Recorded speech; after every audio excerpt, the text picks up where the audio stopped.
Yo, this is Bobby Wine, straight from Uganda. Ewaffe, Uganda. Big up that YouTube channel. Subscribe. Mukama nkusaba olize essala y'omwana ono nga asabira ne Uganda wepo n'abakulembeze bafunemu okutegeera n'okumanya ki ekirina okukolebwa.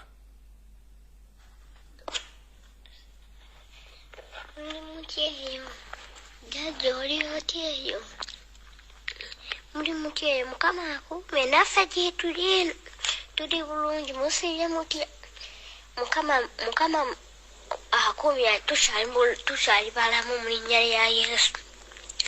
Mukama afaayo Mukama era naffe gye tuli eno Mukama atukumye nga tukyali balamu Mukama. Tisha waffe oli otya oli bulungi Mukama akuwe ekisa Mukama akume era akuseeko obukuumi bwe. Kale kambasabireko mu linnya lya Yesu Kristo Mukama ayi Mukama Katonda waffe nga tujja maaso go Mukama nga tukusaba obukuumi n'obugabirizi nga tikyaffe nga tumuteeka mu mikono gyo Mukama omukume Mukama omuwa ebigambo ebyokwogera Mukama osaanidde. Oluwa kitiibwa oluwa amaanyi oluwa mukulu oli munene taata waffe jangu otuwa amaanyi jangu tukuze n'omusaayi gwo Mukama gweyafeera n'ozuukire Mukama jangu otutaasa Mukama tukoowole Mukama osaanidde okusinzibwa jangu otukulembere Mukama osaanidde okusinzibwa Mukama nga ndeta tikya mikono gyo Mukama mukuume omuseeko obukuumi bwa Yesu taata mugabirire Mukama taata wange oli mukulu oli munene gweyafeera n'ozuukira jangu otutaase Mukama osaanidde oli w'amaanyi tenoomu akufaanana tenoomu akwenkana Yesu jangu otaase tisha waffe Mukama omuseeko obukuumi n'obugabirizi Mukama bamalayika gye ly'emuggulu bamuwambaatire ekisa kyo kimuwambaatire obukuumi bumuwambaatire Yesu. Osaanidde okusinzibwa osaanidde okutendeza Mukama gweyafeera n'ozuukira Mukama muwa ekisa kyo Mukama muwa obukuumi bwo Mukama tomuganya ndwadde zonna kumutuukako Mukama omukuumi Mukama omuwa amaanyi osaanidde okusinzibwa osaanidde okutendezebwa Mukama taata oli mukulu Mukama nga tulabika musaayi gwa Yesu yonna gy'ali Mukama muwa ekisa Mukama mukuume Mukama yonna gy'agenda okukolera Mukama omukulembeze bulungi Mukama osaanidde okusinzibwa osaanidde okutendezebwa Mukama gweyafeera n'ozuukira osaanidde okusinzibwa Mukama oli mukulu tenoomu akufaanana tenoomu akwenkana Yesu taata wange jangu otutaase otukuwe Mukama nga tikya waffe tumukwata mu mikono gyo Mukama nga tumukuwa Mukama gw'oyamutunda Mukama muwe ekisa Mukama osaanidde okusinzibwa osaanidde okutendezebwa Mukama taata wange jangu otuwa amaanyi bannayuganda bonna Bukama tubanika musaayi gwa Yesu naye yennyini tumunika musaayi gwa Yesu gy'ali yenna famire yonna Mukama tubanika musaayi gwa Yesu osaanidde okusinzibwa osaanidde okutendezebwa Mukama obawa ekisa Mukama omuwa ekisa Mukama mukume Mukama omuwa obugabirizi taata wange oli mukulu oli munene tenoomu akufaanana tenoomu akwenkana osaanidde okusinzibwa osaanidde okutendezebwa Mukama gweyafeera n'ozuukira Mukama jangu omuwa ekisa Mukama mu linnya lya Yesu Mukama omuseeko obukuumi bwo Mukama bamalayika gye ly'omukuba bamuwambaatire ekisa kyo kimuwambaatire Mukama osaanidde okusinzibwa munyika musaayi gwa Yesu Mukama ng'ayogera eri eggwanga Mukama omuwummuza Mukama omuwa amaanyi Mukama era omukuumi Mukama osaanidde okusinzibwa taata osaanidde okutendezebwa Mukama jangu otutaase Mukama abantu bangi baagala Mukama munditisha wawe Mukama osaanidde nga bakaba Mukama nga bajjoni Mukama osaanidde kakati Mukama tumunika musaayi gwa Yesu ate nga alina emirembe Mukama osaanidde okusinzibwa osaanidde okutendezebwa Mukama oli w'amaanyi oli w'ekitiibwa tenoomu akufa. Amina. Essaala ya mwana muto munnayuganda ayagaliza eggwanga emirembe era ayagaliza tikyamwe emirembe ayagaliza munnayuganda abatuddeko wano mu maaso emirembe byonna tubisaba nga tuyita mu linnya mwa Yesu Kristo owanga alalamula emirembe n'emirembe. Amina.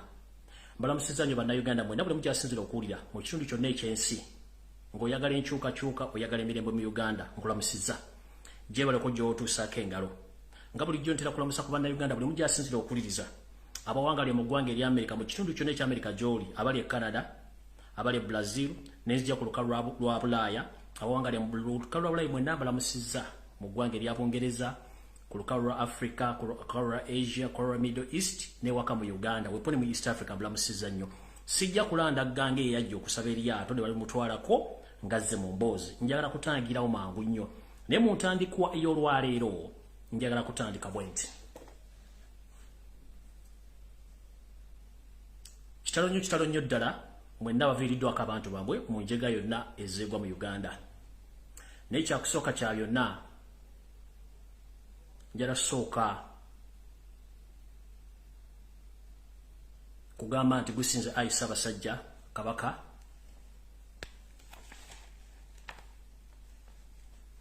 ekyokusalira kwa Namasole Margaret Nagawa Siwoza yaseeredde ennaku 2 mabega Mukama amuwumuze mirembe kubanga ffenna lyekkubo gye tulina okulaga enjawulo ya budde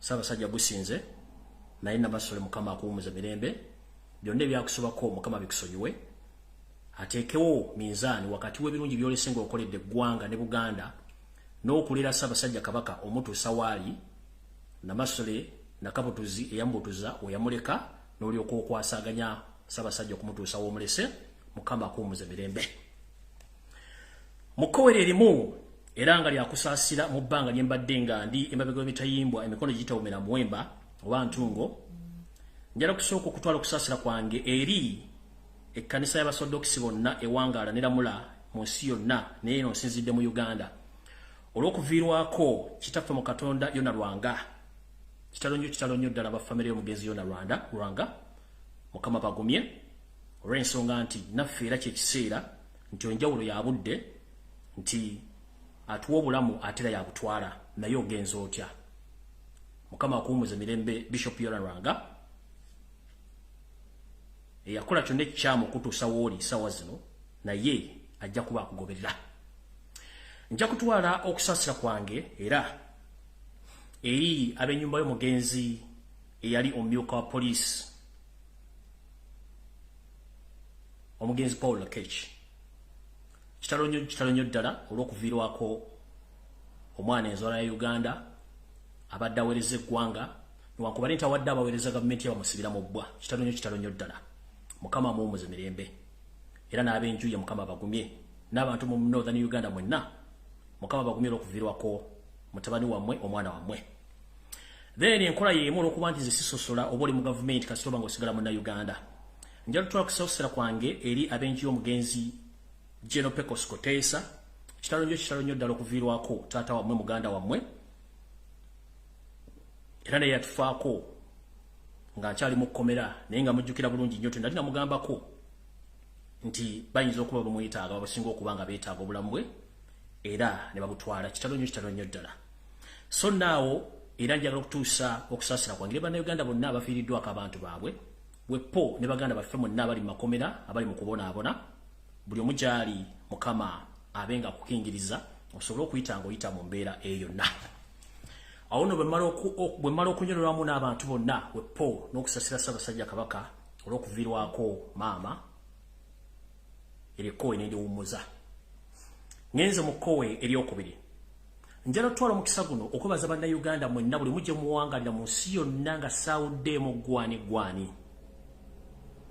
nti mwebale nnyo mwebalire ddala olw'obuvunaanyizibwa n'obuvumu bwe mwalaga nga nkwatiddwa nga nnumbiddwa n'entwalibwa abatamanya ngamba gye bantwala okuntereka okumala emyezi 3 weddu njala okwebaza emirimu gye mwakola egyansobozesa okuba nti nakati wano wendi ndiwo lwa buyinza bwa Katonda nammwe bannayuganda buli omu eyakola kye yakola okusinzira mu nsi wali beebazizza abeekalakaasa okwetoola ensi yonna sigenda kumenya linnya lya muntu oba lya gundi wabula buli eyali group leader nammwe mwenna abatwala obudde okwekalakaasa bannaye Mukama wonna we mwajja abaddizeemu bali nnyo mubalire ddala buli nsi we mwali bwenva mu kkowe eryo nja kwebaza bannayuganda mwenna abakwata mu ndyanga ne musolooza obuuma obwasobola okukola emirimu gye bwakola mwebali nnyo mwebalire ddala era mbategeeza nti ekyo kye mwakola kyali kikola kya buzira nnyo nzaani gwe mwassamu obwesige okuba nti munwalira eddembe lyange ne mukwata mu nsawo ne muggyamu obuuma obwo olw'okuba nti ebyokwogera nabingi ate nga mwandyetaaze okumanya biki ebiddako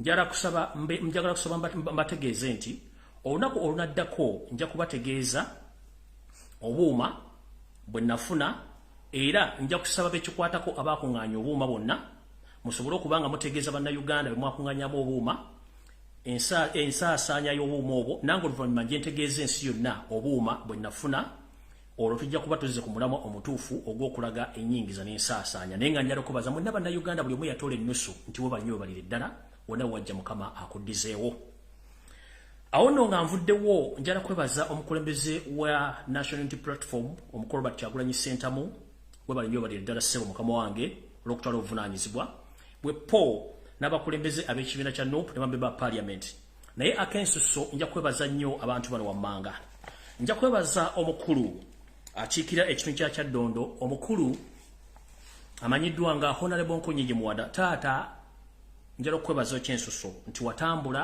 n'otindigga engendo okuva ewaffe Kyaddondo n'ojja mu Butuluuki okuba nti onoonya omusajja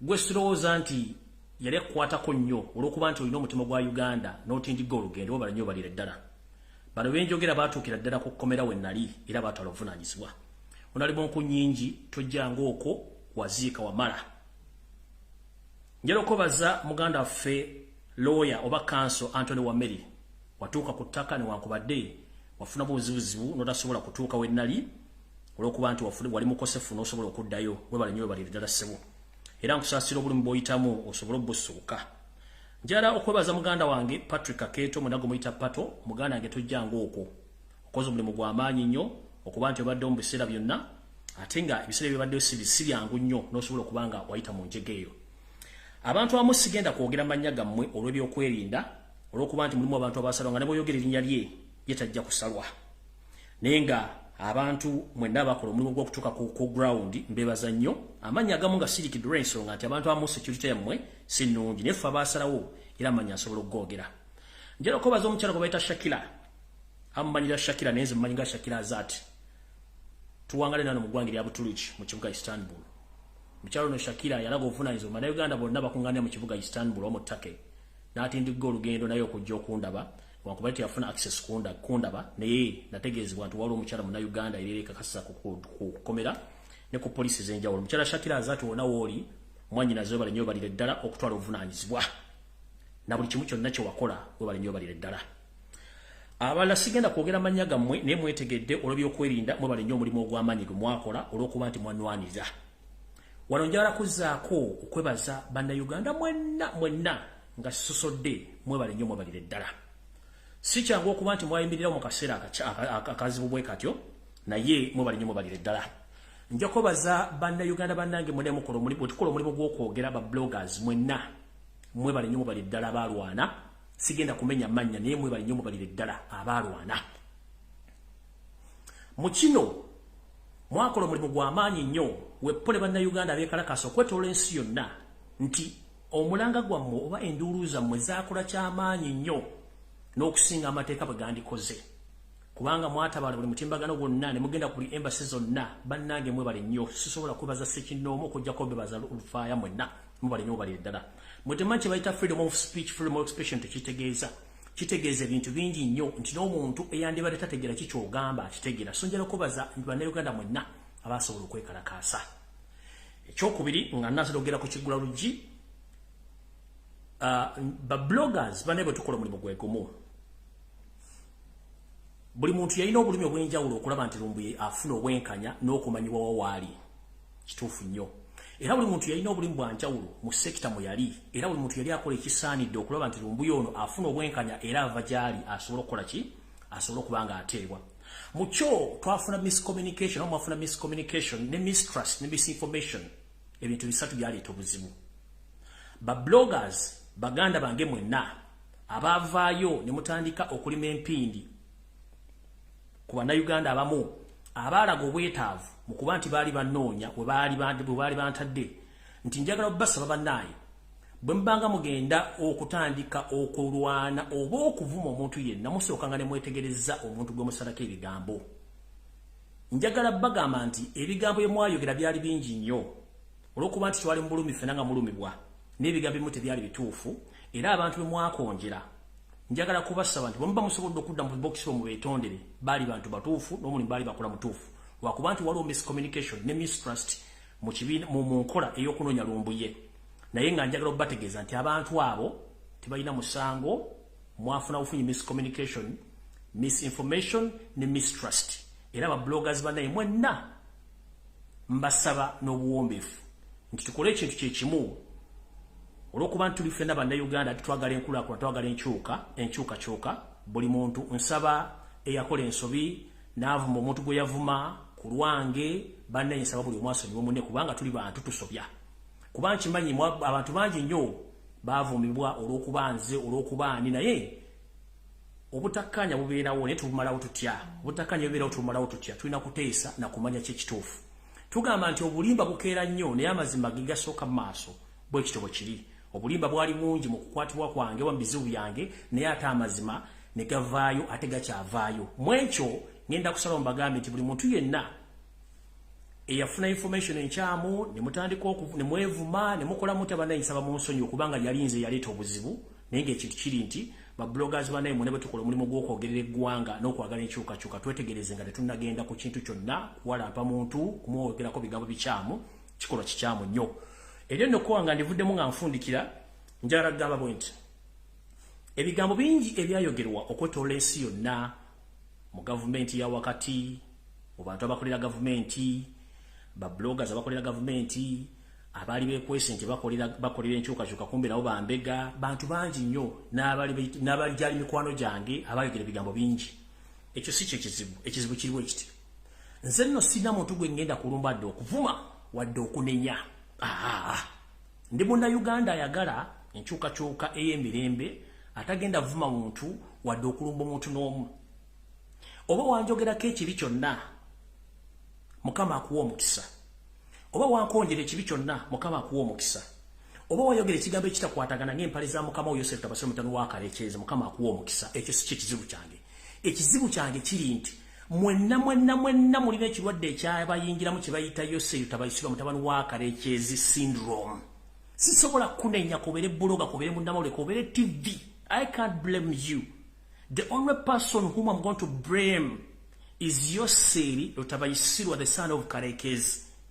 Is becoming infectious to all Ugandans, whereby he bribes each and every person so that they can forget about their nation. So sigenda banenya ngenda kunya Museveni kyekirwadde ekinyide buli munnayuganda yenna omwerabiza okwagala ensi ye.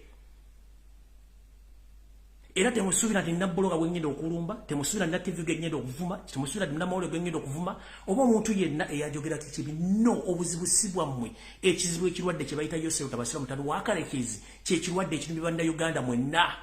Ekirwadde kijja genda nga tufunye gundi, tufunye ejjaabu yaakyo, tugikuba ekirwadde kiva mujja sigala tuli bannayuganda tugenda sigalawo mufekka. Naye kyekirwadde nga kikoze eki kigenze kati sina gwe ngenda kunenya okujjako bagamba nti mulowooze emirundi ebiri ensi Uganda etusinga ffenna. Nange kennyini ensi Uganda ensinga.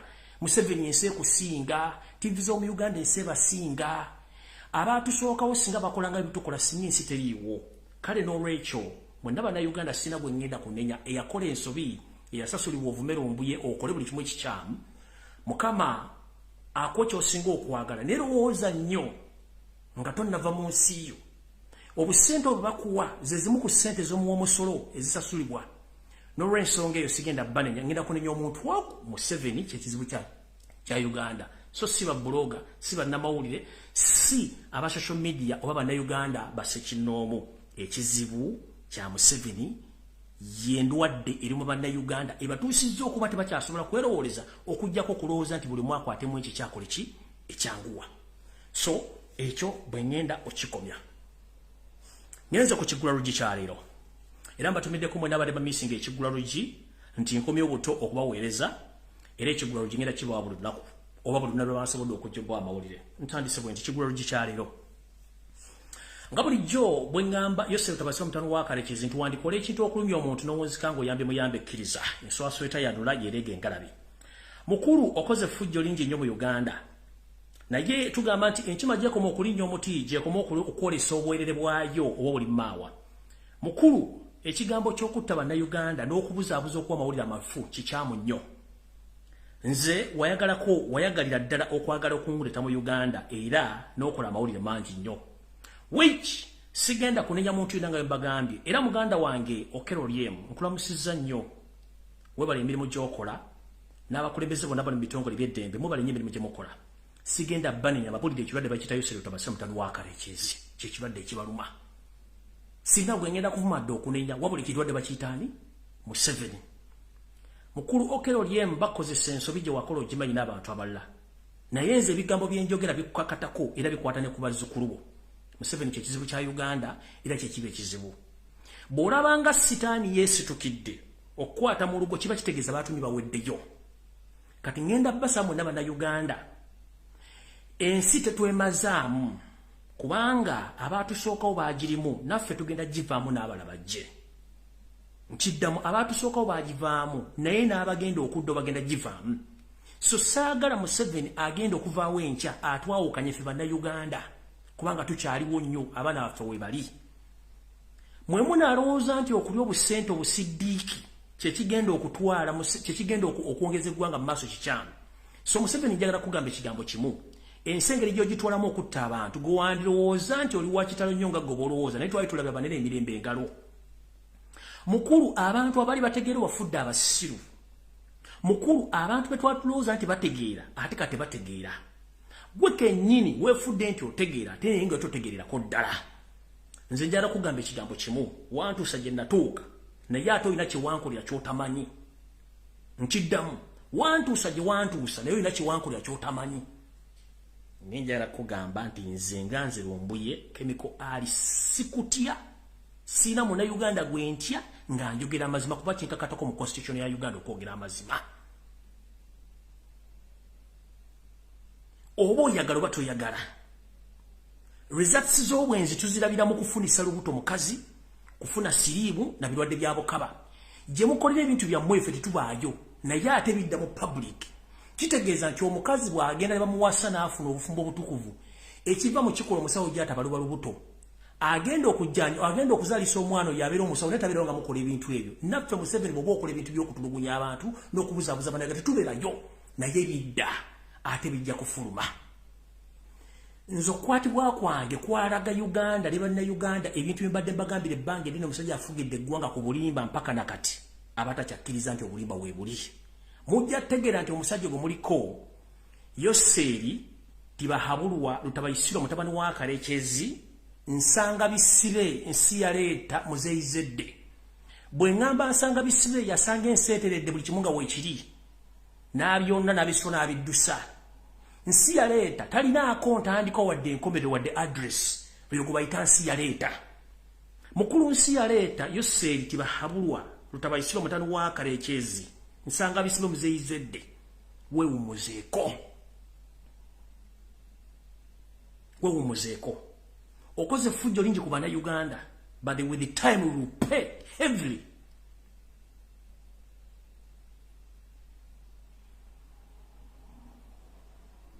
gwandirowooza nti gwosinga okutegeera mu naye si gwosinga okutegeera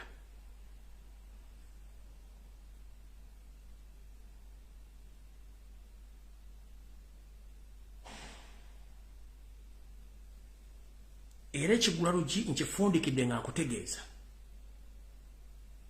mukulu nsi yaleeta nsanga bisibe muzeyizedde wumuzengala byakolera amazima gakaawa naye ojja kumanya amazima kati anvuddewo olw'okuba nti obudde nda butono ate abantu abamugenda kukola njagala okusookera ddala obategeeza sirina kintu kyensobola basasula mu nsi okujjako kusigala nga nkola omulimu guli gwennyini gwe mbadde nkola okubawa information era nyikyambuza bulungi nnyo nga mugitegeera kyensigala nga nkola kyekintu kyenyinza obbasasulamu kyokka one maze emyaka egiwera gigenda mwena sikola nga nkolera ggwanga kukyuka ntuuse n'okugenda mu kkomera nga nkyolera ggwanga kukyuka kyemwansasulamu kisinga bye mbadde nkola mwebale nnyo mubalire ddala kyenyiza obbasasulamu kwe kusigala nga mbaweereza n'okubagula information yonna nga bweneeba era bwe naaba nga ngifuna ngenda gibawa era nga njala tandika n'olwaliro mbaweeko ku information gye nnina mujja tegeera olw'ensonga eyo okwebaza kwange n'ekigula luggi bikomyano kati vidiyo entuufu etandise.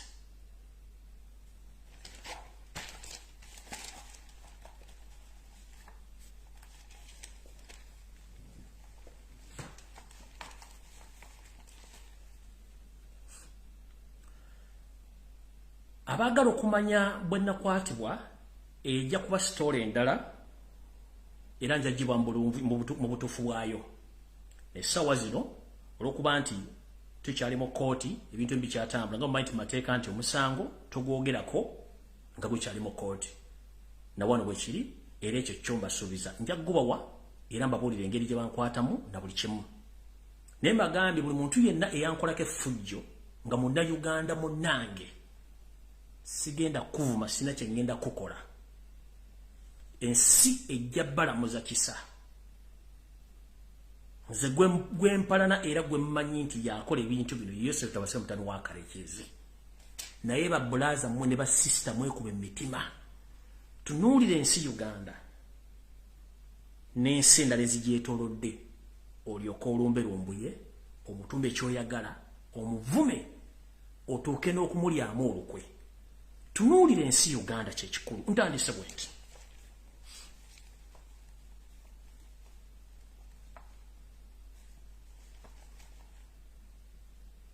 mbadde nga mukomera ebiseera bisinga nga seralikira bulamu bwange naye nga neeralikirira nnyo abantu basatu wessiri nga neeralikirira nnyo Ssaabasajja Kabaka Ronald Muwenda Mutebi owookubiri Magulu Nnyondo olw'obulamu bwe olw'ensonga nti ensiga zimwetoolodde era ekyo kyambiranga ku mutwe neeralikira omukulembeze w'eggwanga omulonde Robert Kyagulanyi Ssentamu obulamu bwe n'ensiga naye zimwetoolodde neeralikira bannayuganda mwenna wamu nga saawuddemu olw'ensonga nti kino njagala nkibagambe mukiwulire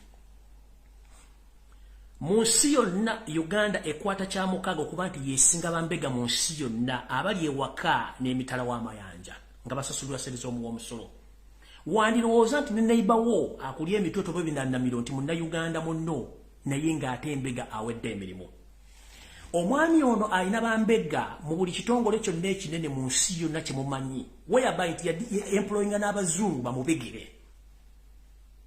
recent waliwo omuntu gwe bakwata mu home office ya Bungereza nga abadde embega wa Museveni era abantu abasinga obungi abammibwa obutuuze bwa Bungereza n'abaatikibwa okuva e Bungereza yali nsonga ya mwami oyo embega wa Museveni gwe yali ataddeyo omwami ono alina bambega mu International Criminal Court omwami ono alina bambega mu UN nga n'omu ku bambega b'abakulu ye mukyala Winnie Lyanyima n'abantu abalala baliyo abakulu emuluza nti bakugunavu mu parliament ya Bungereza ayinamu bambega abamukolera bye yasasula ebizimbe amini bye yaleka amaze okusasula mu ggwanga erya Amerika alya bambega abali ku street bannayuganda omuli abakazi n'abasajja ababega abatambuza kanyo kawulire era nga bannayuganda bafunye obuzibu mu mawanga ga Afrika tomala mu East Africa tomala mu Uganda kye kizibu nnyo ye namba musanvu mu kuba nti alina bambega abangi mu nsi yonna naye nga abantu bano tebabega on behalf of the benefits of Ugandans. These spies, they spy to protect Museveni in power, not something else. They are protecting him to stay in power, but not on the behalf of Ugandans. Ensendala zina bambega abebika ebyenjawulo abazibegera ku lw'abannansi baazo naye Museveni bambega be babega kubeezaawo gavumenti ye na famire ye nkibanyonyodde bulungi kyova olaba ne bumuwandika petition mu International Monetary Fund Museveni ayirayo bambega be abamukolera abasasula ssente empitirivu mu dollars abalala yabawa ebirombe bya golodi abalala yabawa ebirombe by'amafuta buli kimu kyo kyayagala akikola okuba waka katono nnyo nga sinagenda maaso omwami ono bwe twali mu kalulu ndoza mwalaba ebyava mu kalulu omusajja twamuwangula flat nenjagala bajjukiza nti ekizibu kye tulina mu Africa ne mu nsi endala ezikyakulaakulana tulina ekizibu kiri kimu nti tukyali mabega wa mitayimbwa egy'abaatufugako oba abaatukolonizinga indirectly bakyatufuga nga tetumanyi era kyova olaba ono omwami assa abantu yakyasinza okutta abantu ku kalu Africa teryamunyigako kubanga is protected by those international spies abali mu international bodies whereby nti n'ebikolobero byakola byonna tekyali amunenya kubanga ayinayo abantu amuterayo akabega ekyo sigenda kulwawo nyenze ku nsonga enkulu ensonga enkulu ey'eggwanga okulitunda ekyo nze nkibagamba buli lunaku nti eggwanga Uganda lyatundibwa nga mulowooza nsaaga eggwanga Uganda Museveni yalitunda ne muganda we mu kuteesa ne mukyala we Judith Museveni olwewe twogerera amagye ga Uganda gagenzedde Congo ne tegagenzeeyo leero gagenda almost omwezi mulambe mabega kati eno message njagala egende eri ekibiina kya National Unity Platform ekikulemberwa Kyagulanyi Ssentamu ne baganda wo bonna ekisookera ddala ekyatutte amagye ga Uganda ogende Congo nga mukimanyi nti ADF kibiina kya Museveni yakyetandikirawo yagenze nga balina akateeko ke baagala okuteeka mu Robert Kyagulanyi Ssentamu n'ekibiina kya National Unity Platform Museveni njagala oveewo wakane nti ADF si kibiina kyo nga ne yali akikulembera gw'omulina eruzira naye nga tatasiibayo eruzira kubanga omusasula omusaala buli mwezi ate ng'ekiro tabeerayo abeerayo emisana ADF tebangayo bali basirikale bogwo bakozesa wagenze Congo still nomenya constitution nga tobozza parliament era ekyo wakikoze kubanga amagye wagenze okwogera nti bajja bakola formal information mu parliament already nga amagye gagenze de Congo amagye ga SADC abantu bannansi ba Congo okubula bamala mu kitundu gye wagenze kimenya mateeka wakutte omudiri gw'ensimbi n'ogusasula ekitongole ekyensi yonna ekyamawulire kye bayita Al Jazeera okuva wiiki ewedde osindikayo abasajja bo abali ku international level okutandika okukampeiningira era Al Jazeera mu nsi yonna yezanya amawulire go muno wataddewo no assemblinga omukulu Andrew Mwenda mukoddomiwo no assemblinga Jim Hwezi oneye mfanfeewo no assemblinga n'abayaaye abazungu abali mu East Africa naddala mu Kenya okuba nti batandika okwogerera n'okufuula ennimi ku lukalu lwa Uganda nga boogenda ku mitimbagano egy'amawulire ag'ensi yonna okusinda Al Jazeera wetwogera Al Jazeera yezanya amawulire go mu nsi yonna olw'okuba nti ssente mwazisasudde okuba nti muzabuzabuza na Uganda nkimanyi nti ne bomu zonna wali ntegeke nga iso ne ssemu ebakola omulimu guno ekyo tukimanyi bulungi nnyo so mukulu Robert Kyagulanyi Ssentamu uliza message eno omukulu ono yasindise amagye Congo waliwo mission ey'okuba nti baagala kukwatirayo abasirambi beetegekedde bennyini babakuba amasasi bakuba amasasi ng'abantu bano balina attires balina ne ballet zino ez'okumutwe balina ne membership za nope za card nga zisayiningiddwako gwekinyiro lwa Kyagulanyi Ssentamu nti go azibawa bagenda bakuŋŋaanya bakuba amasasi bayite ebitongole by'amawulire binene omuli Al Jazeera omuli CNN BBC bakavalinga abantu abo nga balina identifications ezo ne attires eza nopu bakite ku mutimbagano gw'ensi yonna kikonfamingero Kyagulanyi Ssentamu gobadde sponsoringa abayeekera ba ADF era kino already bakiteeseteese kyatusa amagye kyatuta amagye gane Congo n'ebigendwa bye bibira kubanga jjukira parliament yayise ensimbi okola oluguudo e Congo terukolebwanga kubanga talina buvunaanyizibwa talina ndagano gye basalinga ne Congo ogenda kukola enguudo ezo so olw'ensonga eyo njagala bategeeza ekintu kino mukimanye abasajja bano balina olukolezi kyembaga Museveni yafuga eggwanga erya Burundi to remind you Museveni yafuga eggwanga erya Rwanda to remind you Museveni yafuga South Sudan to remind you Museveni yafuga Congo Museveni yafuga Central African Republic ne wankubadde mulaba abakulembeza bafuga kati kino kanti bajjukize mujjukira omugenzi Laurent Desire Kabila omusajja yali awangalire Makindye Museveni n'amukwasa emmundu n'essimbi ez'omuwa omusolo n'agenda nalumba eggwanga lya Congo ne bakuba omugenzi Seseko Mobutu Wazabanga ne bamujja mu bukulembeze Laurent Kabila n'atwala bukulembeze Laurent Kabila ono yalina omwana omujja na nnyina go bayita Kabila Junior ono yakavaako recently omwana oyo yali mutabani wa mugenzi Kabila yali mwana mujja na nnyina ate ng'omwana oyo munyarwanda pure okubategeeza kino omwana oyo omukubadde bakolera Museveni ensimbi empya n'enkadde mu ggwanga erya Congo si mwana wa Kabila ate mwana munyarwanda era nga ne contract zino bakola mu Congo omwana ono yabadde aziyisamu nakati weziri wetwogerera essaawa zino kino kigenda tambula kitya omwami ono osanga bisibe muzeyizedde ensi yaleeta musajja mulimba bulungi nnyo ate yekweka bulungi nnyo tayagala mu exposinga ekintu ky'okuba nti batute ataza nup baagala kikozesa okusibira ko Robert Kyagulanyi Ssentamu kubanga bakimanyi nti Robert Ssentamu bw'aba kyaliwo tewali kigenda kukolebwa mu Uganda ku nsonga ze balina ez'okukyusa obukulembeze mu kino era kye kimu family y'omugenzi Sheikh Kirevu gwe bakuba amasasi eri mu kattuke kamu nti family abaana n'abakyala babawamba bali mu safe houses ez'enjawulo nekinasabye okumanya bali mu safe house y'e Makindye mu military barracks bali mu batulugunya n'okubakiriza okwogera nti Sheikh Kirevu era akolagana Robert Kyagulanyi Ssentamu era Robert Kyagulanyi Ssentamu yajjanga mu maka ga Sheikh Kirevu ne babako Embozi bayisinganya n'ensimbi olw'okuba nti nga Museveni bamukyala agambe nti Sheikh Kirevu yalina enkolagana Robert Kyagulanyi Ssentamu era nga n'ensimbi ezimu ezaddukanya nga emirimu gya ADF Kyagulanyi yazireetanga naye omukyalo olwo n'abaana bakyakalambidde so omuwani muwulira ebintu ng'ebyo temwewuunya nti biki ebibaddewo ebinaava e Congo mujja biwulira buli kintu kyonna ekyekwasibwako nti mulabye omuntu nga bamukutte oba bamutte ng'alina kaadi ya nuupu n'ebyambalo bya nuupu temubuuza ani abirimu iso SSMY n'ekitongole eky'amagye ekya Museveni kimukuumira ekya SFC so yensonga eyatutte omukulu Museveni wansi mu Congo ayagala kujjayo results eziraga Robert Kyagulanyi Ssentamu yabadde aduumira ekibinja kya ADF in disguise ninga akimanyi bulungi nnyo nti yekennyini yali babega wa kintu kino ago gawedde ngenze kumalala twade tuli awo nga muwulira amawulire nti China yatutte ekisawe kino baali bakitwala dda naye nga batabuti kwogera nti China atwala ekisawe kino naye nga China tetwalanga kisawe kino kyokka ku ndagaano Museveni ze yasayininga nabagamba nti abantu bano tebasomanga mulowooza nsaaga kya bulijjo mu mateeka nti eggwanga bwe baligenda okwewola ensimbi bayita mu kakiiko ak'ebyenfuna mu paaliyamenti ne bateekayo okusaba kwabwe paaliyamenti n'ekukkiriza ne kulyoka kusiteekebwa mu bitongole by'enjawulo by'ensi yonna ne balyoka basaba omusimbi Yosef Tabasula mutano wa Karekyezi muzeeyi zedde ensanga bisibe ensi yaleeta yasituka ne muganda we Samu Kuteesa wepo ne mukyala we Janet Kemba bazibombi ne bagenda mu ggwanga lya China ne basayininga endagaano ezitunda ebyamaguzi n'ebyobugagga bya Uganda abantu basatu nga tebategeeza ku paaliyamenti bo ne basayininga endagaano mu kisinga okusesa era ekikwasa ennaku omwami ono nsanga bisibe ensi yaleeta atamanyiddwako nsibuko ye muzeeyi zedde Yosef Tabasula mutano wa Karekyezi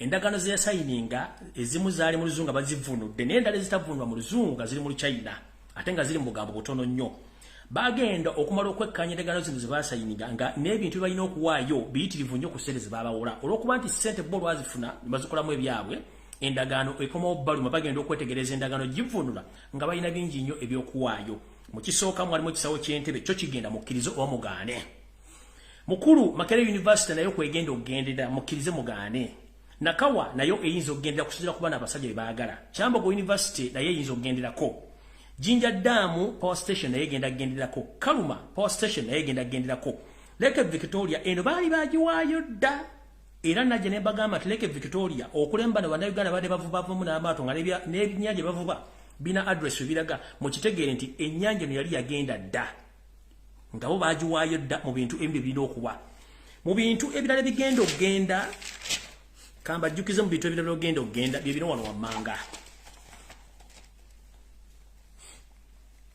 nga baagala okuza ssente zaabwe Lake Victoria njibagambye Entebbe Airport njibagambye Kaluma Falls Kaluma Dam njibagambye ekisinga okusesa nno abaami bano abachina bajinguwongu changuwongu baagala border posts B ezisinga okuyingiza ssente mu Uganda border post kuno kuliko Busiya kuliko ne Maraba nayo kweri border bazaagala zikontrolinga okuba nti omusolo gwonna oguyingizibwa mu ggwanga nga guva ku borders ebbiri baagala ogukontrolinga mukiwulidde bulungi n'ebitundu ebirala baagala ettaka ly'e Kayunga nenga possible baagala Bbaale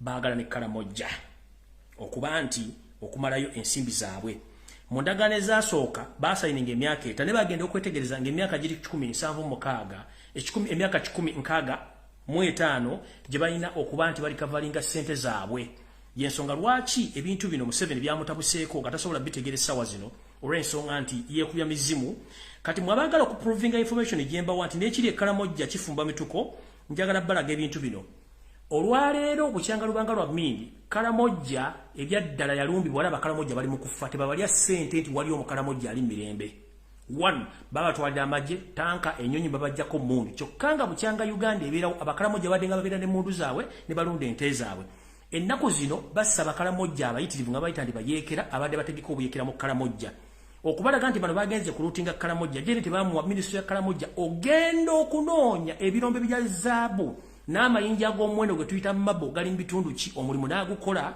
n'amala ne bateekayo ba investor okubba amayinja gano n'okubba ebintu by'abantu we twogera abakalamojja ente zaabwe Museveni n'ababbi be balala bazibbi bazimazeeyo nga ne vidiyo gye nasembyeyo okufuna information eraga bweti bano abasajja okumanya si babbi balwadde ente z'abakalamojja zonna bazimazeewo ziizo baziga amagye ga UPDF gatwala ente z'abasajja abakalamojja ziizo UPDF ate nga balaalo bennyini bali mu UPDF mumutunde mulabe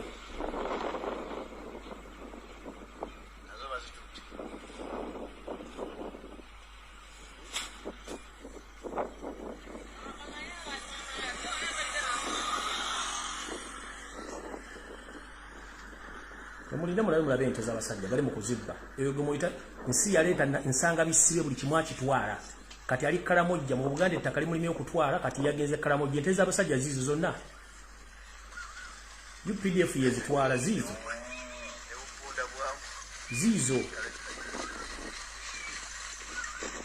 eyo SFC yetwala ente z'abakalamojja gaago magendo za mugalaba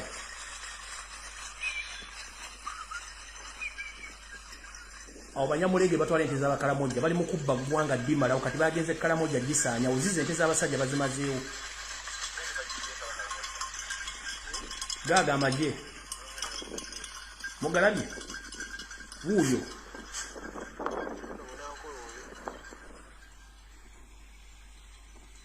ezente ziri awo kati kalamojja waliyo kyetuyita mabo amayinja ag'ebbeeyi era nga tasobola gakyamako nago gaagano bagasimba bagatwala bagateeka mu konteina ne gatambula ensi yonna ne bagenda bagatunda kyokka gavumenti erina kyemanyi gaago oyo mabo ali kalamojja era kabaka ono ng'amwagala nnyo olw'obuweereza bwe omumbo bwanga bamwagala kubanga yali aweereza kyokka kabaka buli lwe yatambulanga n'omumbo wuuno nga banyumya omuvubuka agamba kabaka nti kabaka teweemulugunyanga mu maaso ga katonda buli ekikutuukako kiba kituufu kubanga katonda takola nsobi buli kyaleeta mu bulamu bwo kiba kituufu era kiyamba ggwe n'olwekyo buli mbeera yonna gyebalise mukama oba masiga oba ssanyu sigala nga weebasa katonda kabaka n'atunuulira omuvubuka ono nga bwe batambula ne banyuma ekyo kyamugamba buli mbeera yonna kabaka weebase katonda kyokka lumu baali bagenze ku ttale nga bayigga enjiri nejja enjiri y'embisa ey'omulusiko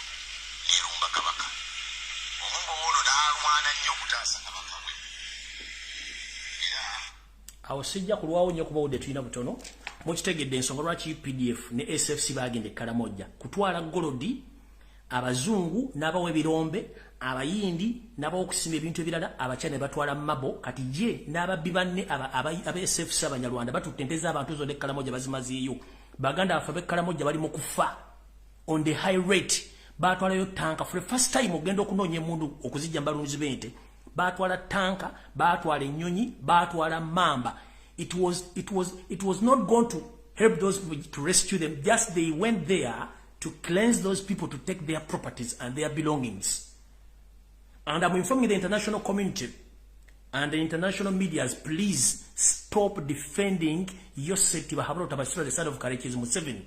This man is a disaster in East and Central Africa, whereby he's good at camouflaging and lying. As we speak right now, so many Ugandans are rotting in safe houses or in torture chambers. So many people are killed and buried in mass graves. Right now, Europe and America, you are trying to protect Museveni, but if you don't wake up there in the morning and stop financing this gentleman, you continue to receive more refugees in your country. Not only in Uganda, but on African continent, whereby this gentleman is becoming a warlord. He's the one controlling Burundi, he's the one controlling Rwanda, Congo Brazzaville, Southern Sudan. Now it's happening in Ethiopia, coming in Somalia. He wants to destabilize Kenya too. And he's in good terms with Tanzania. So, I'm encouraging the international community, please, with a humble request, stop financing Museveni. He's becoming a deadly weapon in East and Central Africa. As we speak right now, there are so many Ugandans and so many Africans who are fleeing their countries due to the economic crisis, and people running for their lives. So whoever financing Museveni, and this message go to the European unions, the British government, the United States of America, and the other countries, stop financing Museveni.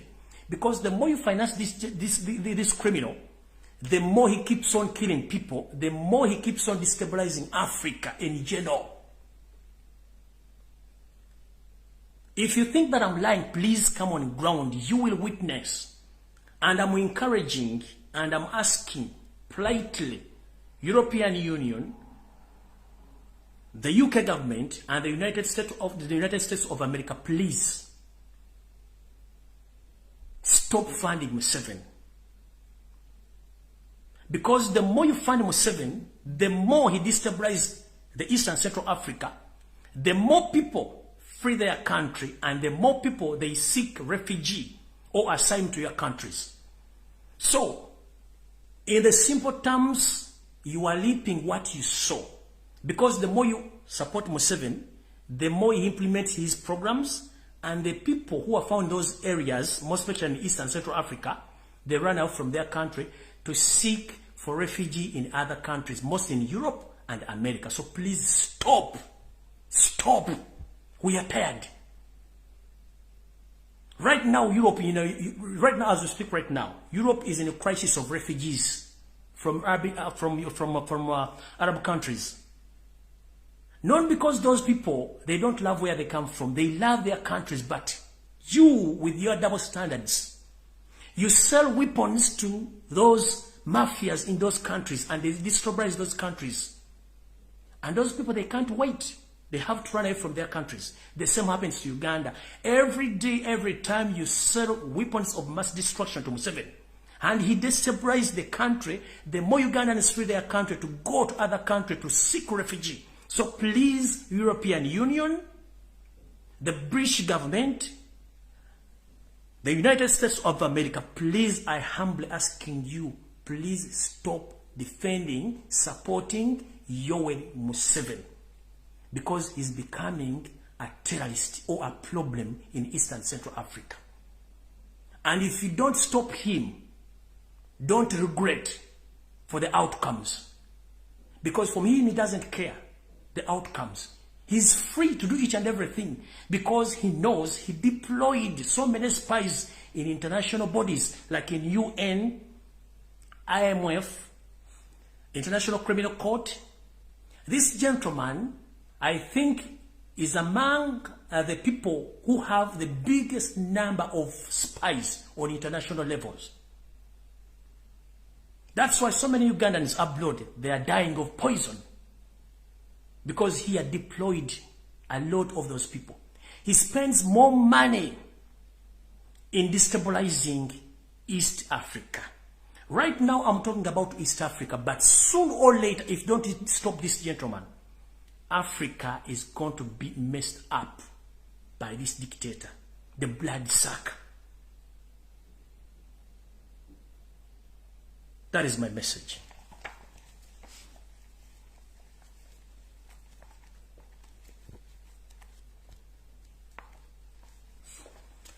Eno message njagala egende eri bannayuganda mwenna abawangalira mu border eyawukanya Tanzania ne Uganda. Museveni njagala wakandi bwagenze Tanzania wagenze ku ndagano z'amafuta. Endagano z'amafuta zaggwa dda wakati wo n'omugenzi Pombe Magufuli. Ono omukyala afuga Tanzania mulina omukwano ogw'enjawulo era mulina endagano ze mwakola, endagano z'amafuta ne ziggwa.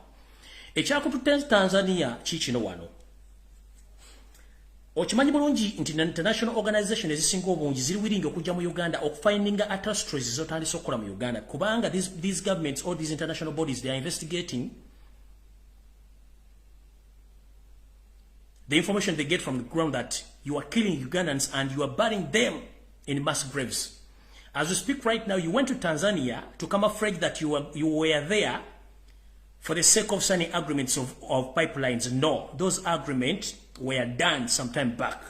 You went there to seek permission so that you can hide your weapons of mass destructions, which you produce in Kapeka Masulita, that is rural district, and in the islands of Sese. And as we speak right now, within 1 week from today, you are going to start packing all those weapons on lorry-owned vehicles and you transport them to Tanzania, because you agreed with that madam who's living in Tanzania right now to keep for you those weapons to hide the international community the truth that you are manufacturing and you are having weapons of mass destruction. And the other issue which took you there. From my reliable information, I was informed that the second request you made, or you asked from that leader of Tanzania as we speak right now, there are so many people with the evidence that you killed a lot of Ugandans during the campaigns of 2021 in January. And the young people from different parts of Uganda were killed and buried in mass graves, but most especially in Uganda region, in central region. And these people were buried in different mass graves in Kayunga Sezibwa, Goma, Karangala, West Nile, Madugomba, Chifampa, Kalwanga Gomba, Kapeka Masulita, that is Ruwelo. And right now, you want to hide the evidence from the international communities or international bodies who are willing to come and investigate these mass graves. You ask for the permission from the Tanzania president to allow you to transport some of the dead bodies which you buried in these mass graves. Those are the two items which took you to Tanzania. And I think your request was accepted by the madam. So people who live nearby Uganda and Tanzania border, starting this week, you'll be witnessing my information that big vehicles will be leaving Uganda heading to Tanzania, taking unidentified commodities, but in particular guns and dead bodies which were resumed from those districts or those areas. Have informed you above or below. The areas are Kayunga Sezibwa, Goma, Karangala, West Nile, Madugomba, Kifampa, Kalwanga Gomba, Kapeka, Luwero, that is Luwero. So those are the areas which are full of mass graves where the young Ugandans, they were killed and buried, and some parts of Mabila forests. So Mr. Museveni, don't fool Ugandans that you went to Tanzania to finalize the agreements of the pipe oil. No, you had agent agendas, and those are the agendas which took you there. At first, you wanted to send Dr. Rwakana Rugunda to finalize that mission. Rwakana Rugunda failed to agree with you. You wanted to send Muhoozi Kainerugaba, but unfortunately Muhoozi Kainerugaba, he can't even express himself. And he's not loved, local and internationally.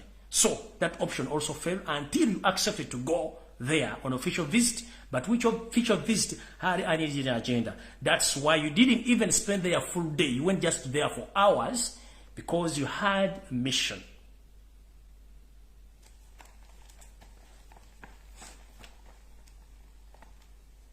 Security alerts.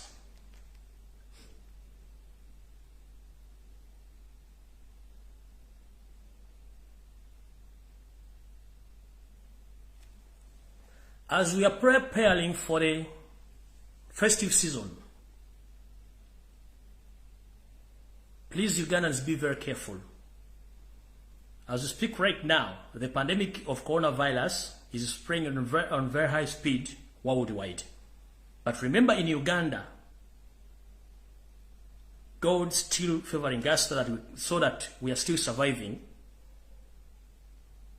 But Museveni and his mafias, they are planning a third lockdown due to coronavirus. They held some meeting with the Minister of Health, and they start doctoring some COVID-19 numbers so that they can broadcast, or they can start putting pressure on international community so that they can give them money as they did last time. But Mr. Museveni, please stop this. Don't drive us to the dead end.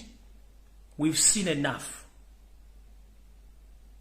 Try to behave like a mature man, and for the first time love your country.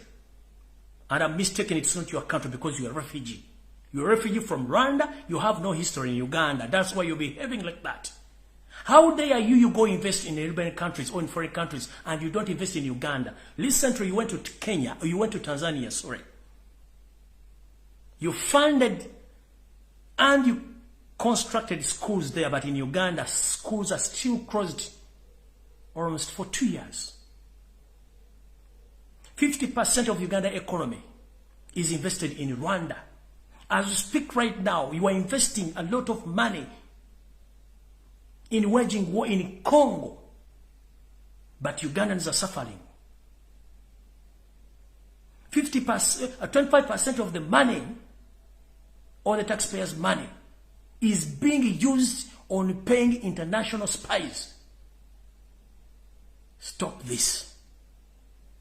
As we speak right now, you had a meeting with the Minister of Health and you agreed that you are proposing to lock Uganda for a third time due to coronavirus. And Ugandans get prepared. In case this happens, don't say that I didn't inform you. Because this gentleman is wicked. He doesn't want to know. In the process, you know, last time when I was fighting with him about the things which we were planning to do during the pandemic outbreak in Uganda, he was planning to kill a lot of people. Indeed, he killed some of them, but he killed the prominent people. And right now as I speak, he's planning to kill some prominent people in Uganda. You know, there are so many Ugandans who don't understand Museveni's tactics. Museveni is not a friend to anyone. He's a friend to his family. The rest, you are just helping him to finalize his mission.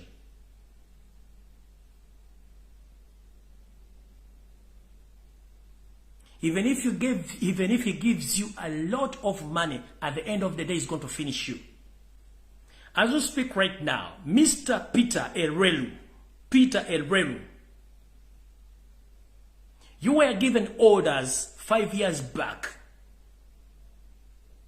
by Yosef Tibahaburo by Sirwa and Sangabi Zedde.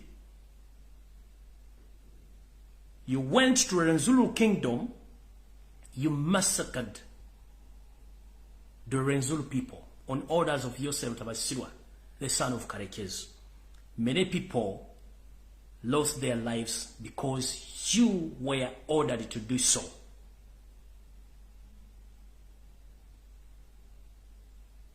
You went on praising yourself and praising the man who gave you orders.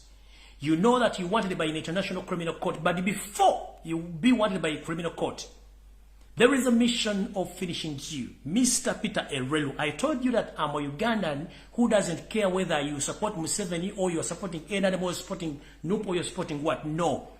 I care about all Ugandans. And if I get information about you, I'll inform you and deal with it. Mr. Peter Elrelu, Museveni held a meeting last 3 days and they agreed that Peter Elrelu, you know much and you are becoming a problem and you might be a witness somehow, somewhere when Museveni is overthrown or Museveni will be questioned about the catastrophes he committed in Uganda.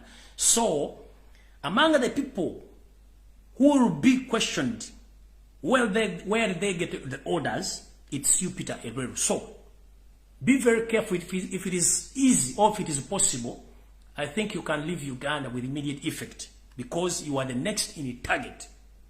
I told you Museveni uses people and at the end He dumps them. From dumping them, he eliminates them. So now, Peter Elwelu, you are among the people who are on the assassination list. Be aware.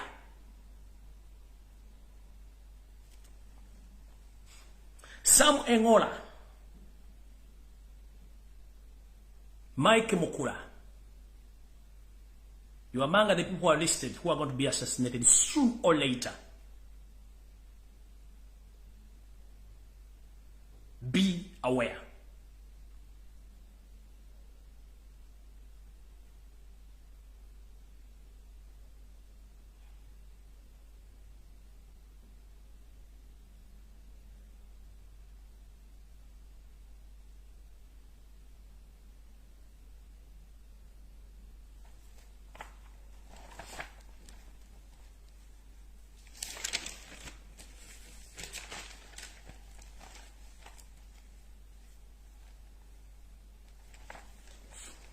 Ngenze maso.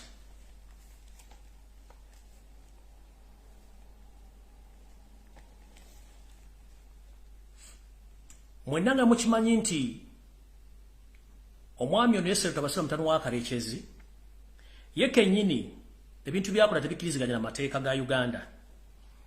Njala tegeeza Abaganda baffe mwenna abalina obulwadde obwa mukenenya. Mukimanyi bulungi temukirizibwa kugemebwa olw'okuba nti mulina embeera etali nnungi. Naye ndowooza ensimbi ezaali zirina okukola ku nsonga zammwe mwategeera abantu abazibba. Muno mwe mwali omugenzi Teddy Sezikyeye, mwalimu Janet Museveni Kembabazi, Wepo n'omukulu Mike Mukula. Babba ssente zammwe ezimu ne bazimba bye baazimba. We twogeredde essaawa zino Museveni yatoye order nti omuntu yu ayina akawuka ka mukenenya ateekeddwa okuba nga alina okukimbwa. Atagemebwa tagenda kuweebwa mpeke zino. Kitegeeza ki? Mulina ebbulwa ly'empeke zino olw'ensonga nti waliwo ekigendererwa eky'okutandika obbasaanyaawo n'ekigendererwa eky'obbakendeeza. Naye nga mukimanye nti ebintu byonna bikolebwa nga bwe mulowooza nti byenjogera si biriiyo ne mujja kutegeera ekituufu kye ki. Mbagambye omwami ono Jim Muhwezi ne Janet Wepo ne Mike Mukule babba ensimbi ezo.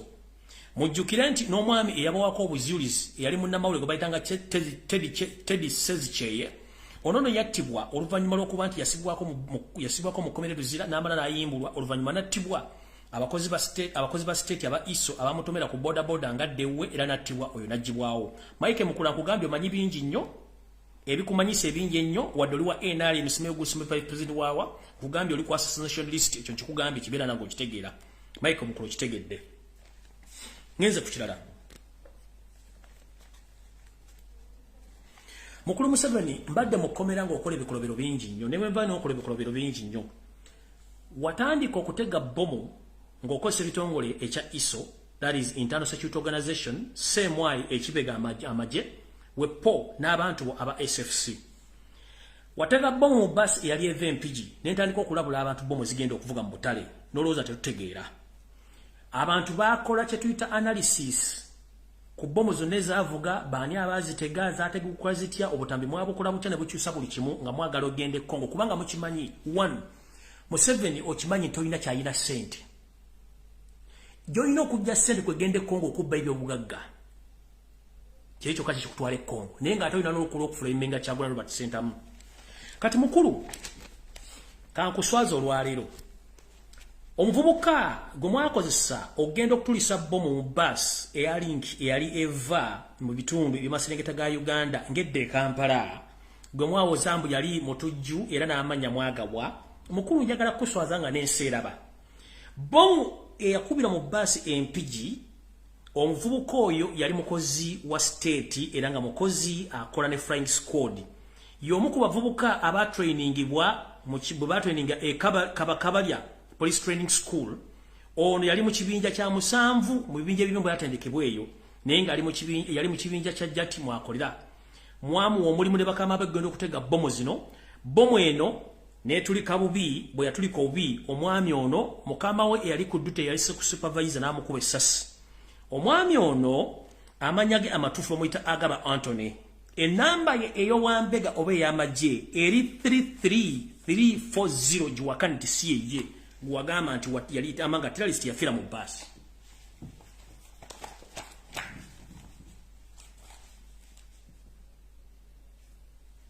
omwami eyabolokera mu bomu eyabalokera mu basi ya link empigi omwami amanya ge ya agaba Anthony enamba ye ey'amagye yo wambega eri 33340 bomu yabaluka naye teyabaluka nga mwali mujagala omuvubuko ne mutusaako obuvune olwokuba mwate mwagala nsetegeere identification ye mukama we eyali ku jute namwekubira amasasi n'amutta mwene mugaa nti mwasse mutujju which is wrong. Museveni waleeta abasajja n'abakazi okuva mu Afghanistan bali luddawa teri amanyi bali era mwajjawo olukusa oluyingiza abantu mu nsi Uganda abatamanyiddwa kuvuna buddo ne mubayingiza njera tegeza bana Uganda bomu zonna ezikubye Kampala tekuliko mutujju n'omu akubye Uganda kanterere namu one ebibiina by'abatujju byonna mu nsi yonna birabera website njagala mugende mukebere ku website y'ebibiina by'abatujju byonna oba kuliko message egamba nti bawoniga Uganda bagenda jirumba mbagande Museveni ayina bambega mu buli kitongole n'ebitongole eby'amawulire ayina bambega alina website esobola okufulumya amawulire ku yenga ye ne bagatika ne muza nti matuufu eyo alati yafulumira mu Bungereza labudde Uganda bambega ba Museveni bawandika articles bazisindika mawulire kyobala nti BBC tetera kufulumya mawulire ga Uganda kubanga bakimanyi Museveni bamukolera teri website eraga nti Uganda ino lutalo n'abatujju tekiriyo bantu babeya bategeka teri mutujju ku ddala lya nsi yonna amanyikiddwa asobola kujja kukuba mu open space. The primary targets of the terrorists worldwide are the crowded places. Mchiddamu teri mutujju mu nsi yonna ajja kuba kibangirizi kubanga ye abazze n'ekigendwa kulumya ggwanga na kulumya bantu kutwala message eri omuntu oyo. Njagala Museveni oveyo swaze ggwanga before nga tonategula bibombi bya kisiru website chozi kube ku mezo zoba na mawulire bo or against Uganda bali bagitaddeko obutujju nti bagirumbye bagenda jirumba kebere Al-Shabaab tetwatirina kye twagaza kubanga Al-Shabaab is part of your job. ADF is part of you. This is to remind Ugandans, since Museveni came in Uganda in 1950s, he started camouflaging and killing those people whom you think that they will become obstacles in his wish or in his dreams. There are so many Ugandans who lost their lives during the 50s, the 60s, the 70s, and the 80s. Okumanya kasajja kano kachamu kasasula amawulire bannamawulire n'emikutu gyonna mu nsi yonna ne gisiiga omugenzi Idi Amin Dada enziro to the extent ne kamuteekako n'ogw'okulya abantu naye nga ngenda bazaayo mu myaka gyonna okuva n'okulumba olubiri olw'emmengo Museveni olukwe yalulimu nalubanyumiza bulungi nnyo era bamala okukuba olubiri omu kubajja okusupervisinga okulaba omulimu gwe ya mentali nga gwatuuka era gwatuukawo. Museveni y'omu n'agenda ng'ajjawo bantu bonna byali asuubira nti bagezi n'abajjawo. Museveni y'omu n'atuuka okuba nti ye yali mu lukwe era lwajjawo Obote bonna balutwa kati mukulu Okero lyemu wanjogerako ebigambo bingi nnyo but this is to remind you abamu ku baali mu lukwe olwakunkumula kitaawo omukolo mu kibiina okumutuusa okufa yali Yosefu Basira mutano wa kale Kizigwo serving essaawa zino. This is to remind you kyenvudde nkugamba sigenda kuvuma kubanga tomanyi. Robert Kyagulanyi Ssentamu yatugamba nti atamanyi titamanyi mubeeramu abeera muyizi mu muyigirize okeriremu batomanyi nkimanyi bulungi nnyo nti kitaawo yakulekera history nti Tito Okero Lutwa yali amanyi Museveni ebitundu 99 ku buli 10 tisimu na Uganda ne mu meeting eyali Nairobi yali eteese emirimu bamukubaga Museveni waki togenda lulwanira wamu Rwanda so si Uganda n'abatereka n'abatta kati muganda wange kolye this to remind you the man who was behind the overthrow of your daddy's government is Yoweri Museveni Kaguta Lutabayisirwa nsanga bisibe nsi yaleeta because this man fear to be exposed. He knew that Okero left some children behind, including you. And you knew the information about Museveni that he's not a true Ugandan. So Museveni decided to employ annoy you so that he can silence you. You are serving the devil, and at the end of the day, you will become a devil too. Mr. Okeloriemu, grow up. We are all Ugandans. We are led by the foreigners. For 36 years, Uganda is behind. You a minister, you can travel anywhere you feel like. Please, I request you very kindly, get your passport, move around East African countries. You will witness exactly what I'm telling you, that we are still behind due to the fact that the devil you are serving, he is not a Ugandan. That's why he's not developing the nation. He's just developing other countries of his own interest. So stop being used and stop fooling Ugandans. This is to remind you. Here's a mass.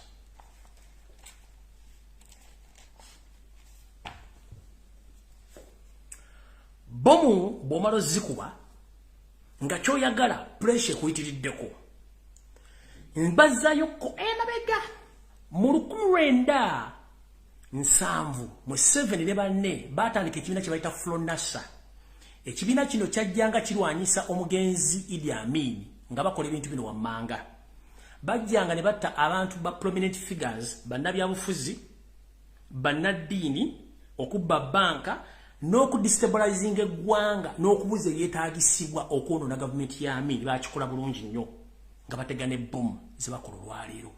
Okutega bomu 7 yakutandika mu 1907. Okutigumbula bannayuganda mu ngeri ey'okwekweka bakutandika mu 1908, 1906. Nakati okwefuula nti abantu baloza mu simusi kubanga yatta n'awamba n'omulambo n'aguziika kubanga abayagala babuzaabuza.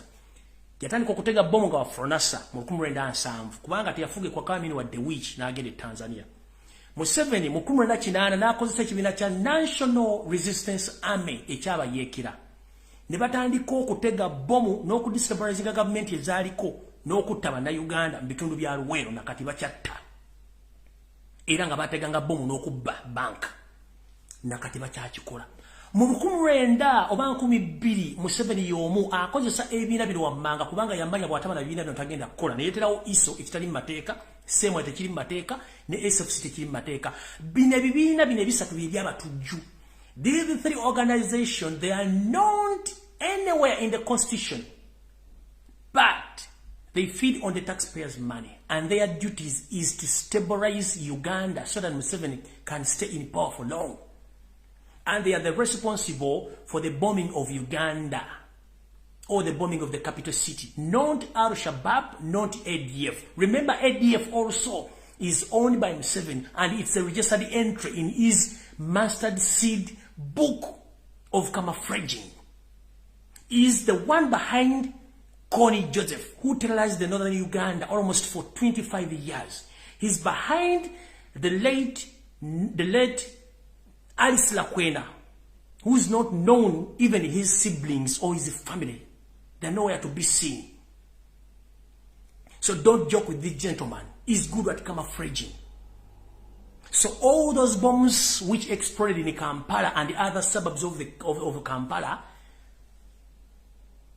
don't be fooled and don't be like Museveni is behind of those bombs through using his own manufacturing entities, that is the International Security Organization, ISO, CMY, and SFC. There is nowhere in the world a terrorist can move with identification. There is no anywhere in the world a terrorist can come and explode the bomb in the open space. Nowhere. Uganda, as a country, and in particular in Kampala, the capital city, is among the crowded cities in Eastern Central Africa. How dare you say that the terrorists went to the open spaces at the Kampala police station and the Parliament Avenue? How dare you lie to people? Tulina tax park, tulina malls, tulina ebisabo by'omupiira, tulina buli kimu n'ogamba omusajja yagenze n'akuba ku CPS nga n'abe kugamba. People stop being fooled. Kati okulaga nti bano abasajja bafu. Mbabuulidde omusajja agent eyafira mu boom amanya ge yagaba Anthony force number eri 33340 entandikwa ya boom kati bumanga ono agent yatukira mu bus bamutta supervisor yamutta ate kati bano nyenze maaso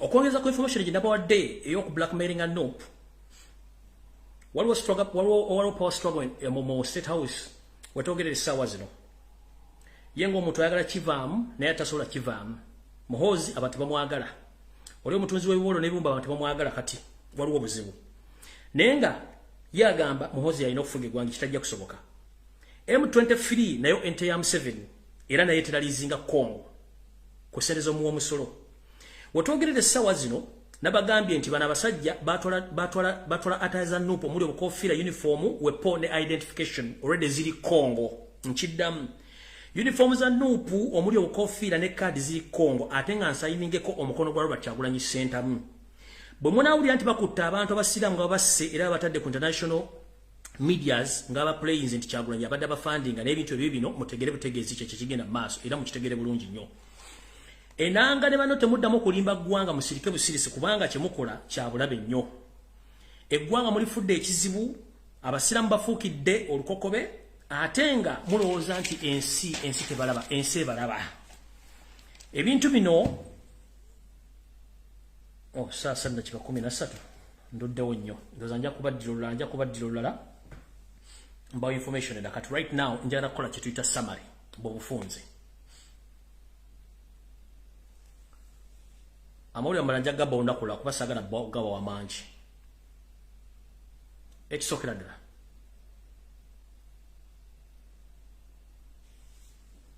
njala kusaba n'obuwombeefu bannayuganda mwenna gye muli mu diaspora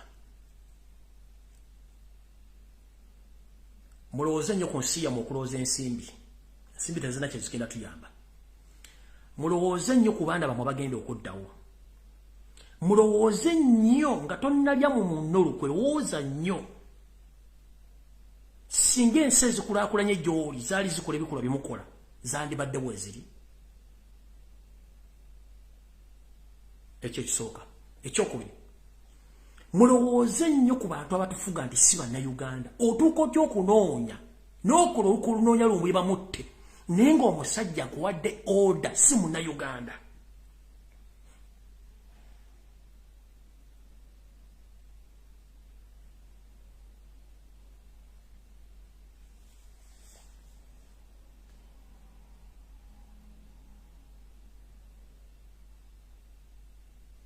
nemugenda mutunde ensi abantu basatu mwagenda China ng'ensi eraba parliament mugitegeezezza Museveni wayiika Windows n'ogenda China osayininga endagaano nga parliament temanyi tomanyi lu China.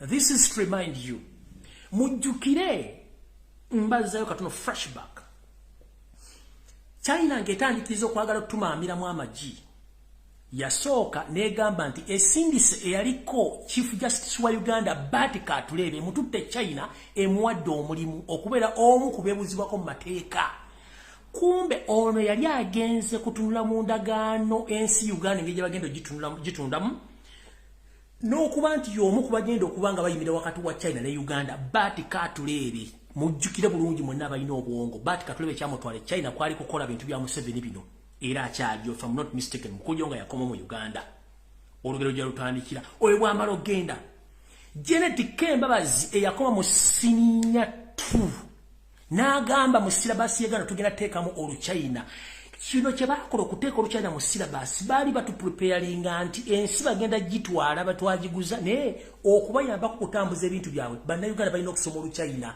njala kubuuza Janet Kembabazi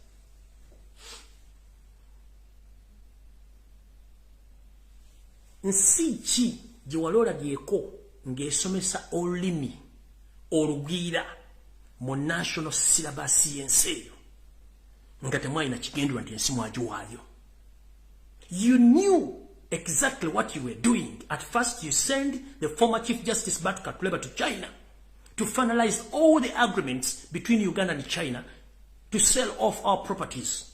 Nobody knew about that. That gentleman who was employed by the China government on behalf of URM7 as a blocker to sell that our nation. From there and then, your wife, Janet Kembabazi, she came out publicly. She told the Uganda National Education Examination Board that the Chinese language must be put in the syllabus, or must be taught in all levels in Uganda education system. Why? From there and then, you chased away all Ugandan fishermen on Lake Victoria and other rivers in Uganda to pave a way for all Chinese to start fishing in specific areas. Nobody knew about that. You went on, you made agreements, which agreement 3 of you, Museveni, nothing he knows about the Chinese language. Samu Kutesa, the chief mafia, he knows nothing about the Chinese language. Janet Kataha, Museveni, the senior to drop out, you know nothing about Chinese language and about all those agreements. You didn't know what was hidden in those agreements. Right now, you are leaping what you saw because you didn't read the agreement properly or carefully. Right now, the Chinese government or Chinese companies, they are still demanding more of our properties, including the border posts of Marabandi Busia, because they need to collect more money so that they can get their money which they lend to you.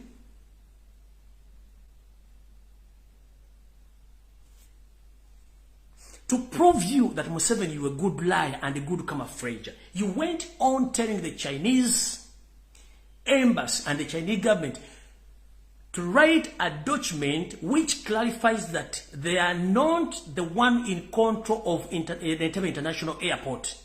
And you published that document on national medias in Uganda. It was a big lie. Entebbe Airport was sold off or was taken by the Chinese in the disguise of pretend that we don't know. We know. Kayunga soon is going. Maraba Post is going. Busia Post is going. And the other parts or other financial sectors are still going to be handed to Chinese government. That's the reason. That's the reason as why your wife told the Minister of Education that all Ugandans must study the Chinese language, because you knew that as time goes on, the Chinese, they will take over the country. But if we can ask,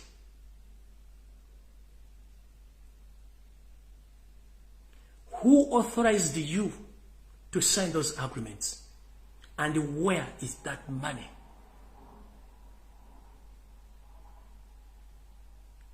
Njala kubuuza Matayo Kasaija oba Matia Kashaija ajja mu parliament onali kusindika ebinnyo. Mbu economy ya Uganda is stable nga bw'ojja oyogera. Nga ne ssente zisasula abakozi ba gavumenti eziriiwo. Njagala ombuulire lunaku ki parliament lwe yateesa n'authorizing ogenda okujja ssente China lunaku ki?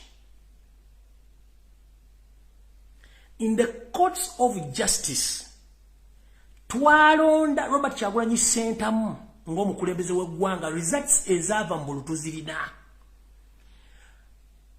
Mmwe abaasayininga endagaano ezo mwazisayininga mu bukyamu kubanga temuli bakulembeze balonde. So endagaano ezo mwazisayininga mu bukyamu, ssente mujja zisasulanga mmwe kenyini.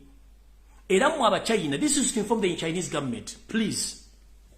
You made a mistake to lend Museveni money as an individual because we had election at the beginning of this year. We Ugandans elected Robert Kyagulanyi Ssentamu as our next president. So whatever agreement you agreed between you and Museveni is narrow and void. We have all the results of the previous election that Robert Kyagulanyi Ssentamu is the president of Uganda. If you have those documents without any sign of Robert Kyagulanyi Ssentamu on those loans, Mani yani mie. Kubanga tujja genda mu kooti tubuuze akakiko ku byokulonda lye wangu na tuba Kyagulanyi Ssentamu. Museveni ya signing ngani, sente zatwala zitwala ngani. Nchidam, the Chinese government, you made a mistake. We are not going to pay that money. And we are not willing to pay. Because you made a mistake. You agreed with the mafia, a foreigner, a refugee. But you made a mistake. And it might be that you made a loss. We are Ugandans. We are tired of being led by the foreigners who don't care about our country. They care about themselves. You made a mistake of giving Museveni the money because he's not the eligible president of the Republic of Uganda. The eligible president of Uganda is Robert Kyagulanyi Ssentamu. It is on the record. We shall go to the courts of law after the fall of that government, and you will answer the questions. The end of the day, each and every loan you gave or you lent to Museveni as a person, you regret the day you signed those agreements. For us, we are not accepting that fully.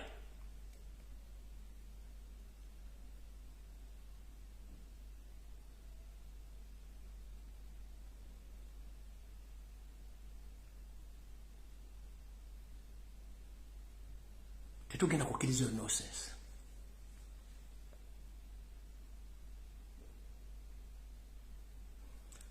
Ngamaliza. Abantu abazanya katemba ne Museveni mu bintu ebyo byokwerinda n'ebintu by'obulamu lekeraawo. Bannabyabufuzi. Kirabeka bannabyabufuzi abantu abalona mwavaako mwagenda kukiikira bitundu byammwe bya kyama. Bame ba parliament abali mu Uganda enamba esinga obungi mwagenda kukiikira bitundu byammwe bya masosi baloozi bammwe. Bwe mufuna ssente mugenda mu lodge, mugenda mu ziwoteri kugula mamotoka na kuchakaza bakazi bammwe so si bana Uganda. Wetwogerere essaawa zino enamba esinga obungi bame ba parliament tebasobola kuva wadde okwadressinga ensobi ezigenda mu maaso mu ggwanga. Njagala muveemu wakane temwagenda kukiikira bitundu byammwe bya kyama. Let me change this statement to English. 80% of all elected members of parliaments in Ugandan parliament, they have forgotten that they were elected by the people or their voters. They went there to represent their private parts, and they are enjoying the taxpayers' money. There are so many lot of catastrophes which are taking place in Uganda, but nobody is talking because they were paid to keep quiet. You went there to present your private parts, and you are enjoying right now. There are so many Ugandans who are rotting in jail. The judicial system is corrupt. Police is corrupt. Everyone is corrupt to the extent that Museveni he had reached to the extent of corrupting even the families of those whom he had killed. As we speak right now, the late Sheikh Chilev, his entire family is suffering in torture chambers. And the man is busy placing the family to accept that Secretary was a rebel leader and is affiliated to NUP. His young daughters, they were all left in those torture chambers, and I was informed.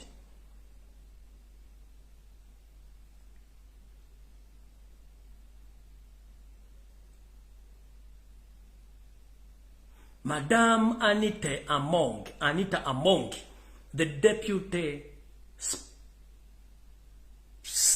speaker of the Parliament of the Republic of Uganda. Madam, I request you kindly, please. We've seen a lot of people playing more dangerous games than you. Madam, I'm going to start investigating the history about you. And all the data games you are dealing with. I know you are among the side dishes of your city, but have not a sort of characters. That's why you talk. That's why you don't care. That's why you move like a queen. Madam, let me tell you one thing. Talking like a queen because Museveni slept with you, it won't spare you. Remember, Museveni uses you. At the end of the day, he dumps you.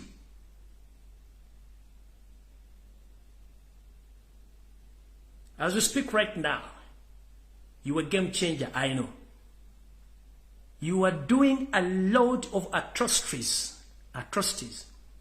You are financing a lot of dangerous games in Kampala, in Uganda. Recently witnessed during the campaign times, we were given a lot of money, in billions, and you display that money in another part of Uganda, in your constituency. Right now, you are the one who meets all those people who are going to play that games in Uganda. Because at one time, or you you're still sleeping with Museveni, I don't know, but the information which I have, that you are among the side dishes of Museveni. You are using your private parts to terrorize Ugandans because Museveni knows you, that you are so sweet. Nyabo, we've seen a lot. We've seen a lot and we suffered a lot. How many knickers do you put on when you're coming to the parliament? How many dresses you put on when you're coming? You put on when you're coming to the parliament? Just one. Be very careful.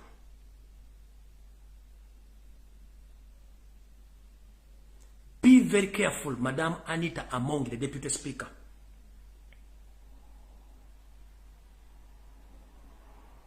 We know that a big number of all MPs, they went there to enjoy, to satisfy their private parts, not to represent Ugandans who voted them.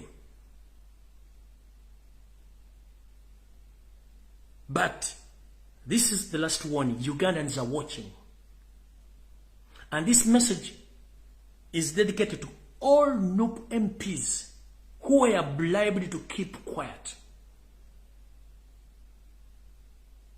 Voters are watching.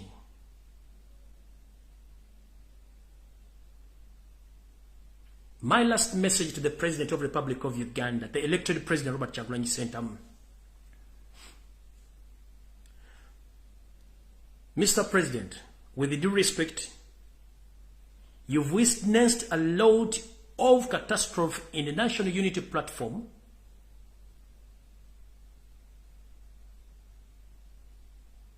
Home and away. So many people betrayed you, including the MPs, betrayed you. I beg you kindly that please, with immediate effect, you need to act according to what I'm witnessing. You need to make a reshuffle to the leadership of the National Unity Platform, from the top up to the bottom. You need to make a reshuffle from the diaspora leadership. And before you make that reshuffle, please intervene in all wrangles, or in misagreement amongst the leaders in diaspora. It destroys our party. And in particular, you should inform those leaders in diaspora that they are there, that they are leading people, not animals. If the people whom they lead, they accept that they don't want you, please sit down. We must be examples. Leaders are examples to the people whom they lead.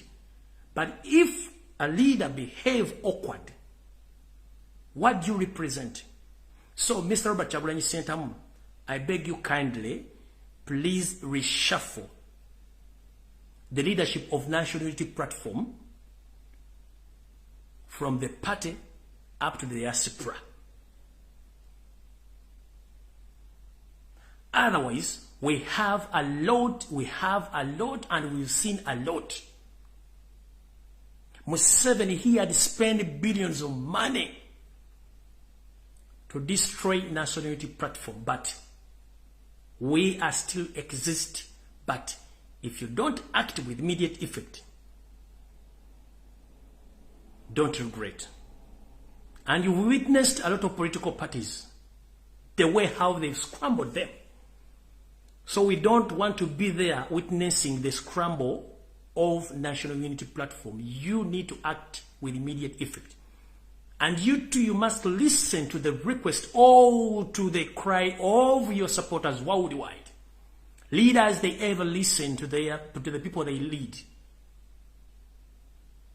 And you should allow people to approach you or to reach you because they have a lot of information. The moment you hide yourself from those people, that means you will not get information from the people whom you lead. Please, Mr. President Robert Kyagulanyi Ssentamu, you need to reshuffle NUP. You need to reshuffle NUP, and you need to reshuffle the diaspora leadership with immediate effect because the thing is rotting and it's still rotting.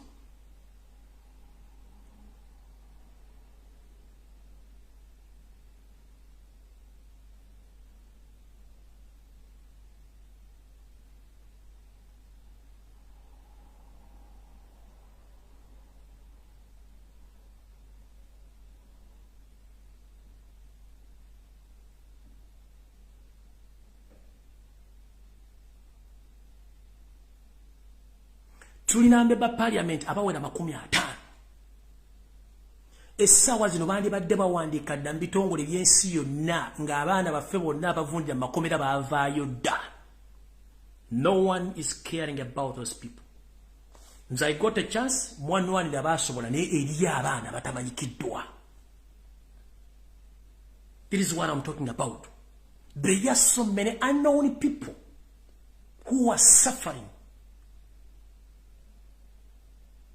But these members of parliament, they are quiet. And there are some people who are rotting in the jail who are there, helping them, placing, looking for votes, who made campaign for them to be where they are right now, but they are quiet.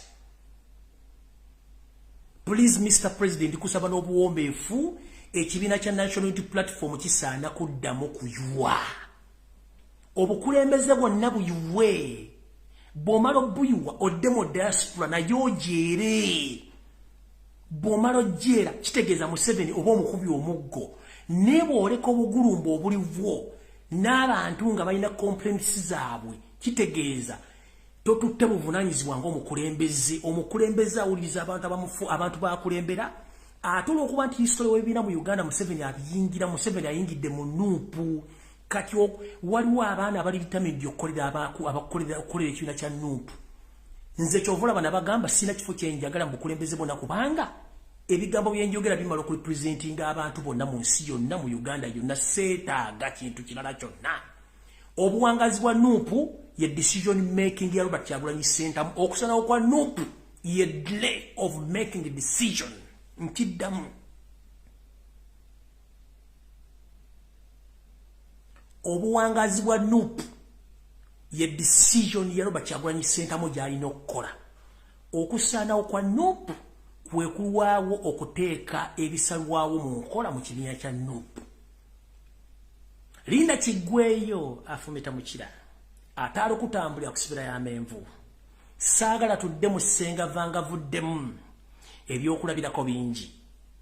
Ekibiina byonna ebibaddewo byonna bifa kintu kyekimu Museveni yabiyingira mukati ngaffe abaliwo basobola okugenda tukubuulira amazima gakaawa ekibiina ddamu okiwe olonde obukulembeze obujja abantu bagenda kufuna ebibasiza n'okutegeera ki ekigenda mu maaso. Right now we don't know where we are heading because all the MPs they betrayed us, they betrayed the voters. They are there in parliament enjoying satisfy their sexual their private parts. They are there satisfying their sexual or their private parts. They don't care about the voters. They don't care.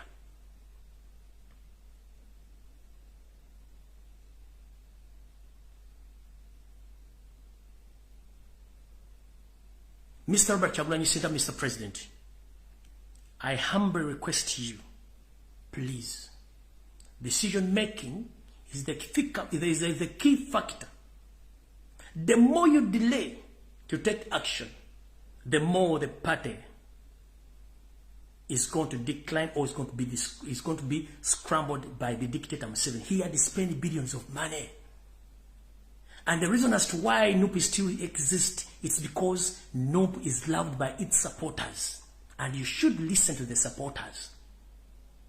Let me tell you, there is no any party which can stay in place without supporters. It's good that you've witnessed the day you started the campaign, the day you went again to Mbare and the northern part of Uganda. People are still loving you and people they still love Nope. But there are some problems in Nope you need to solve before it's too late.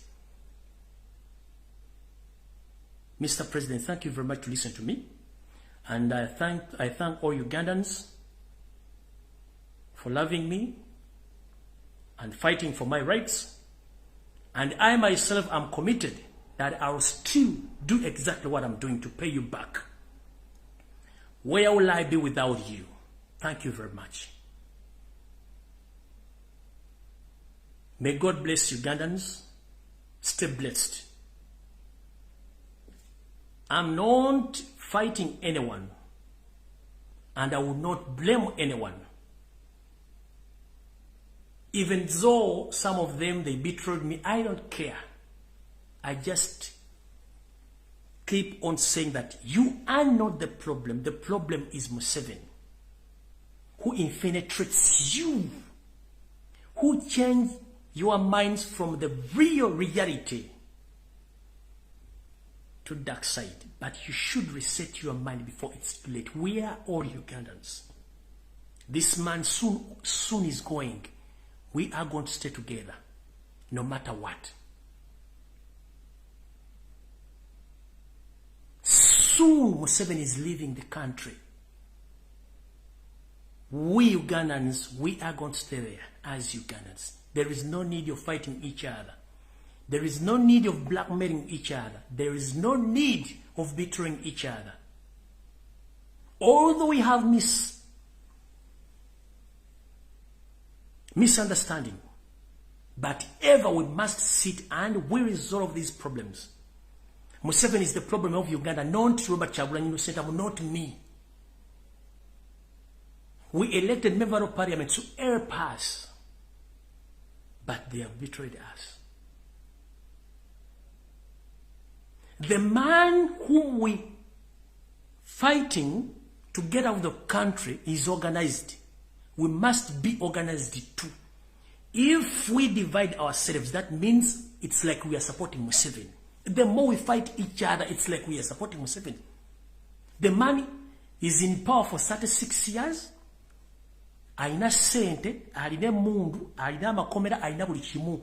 Fabalwana abagalo mujja kati nga twelwanyisa tulina ki.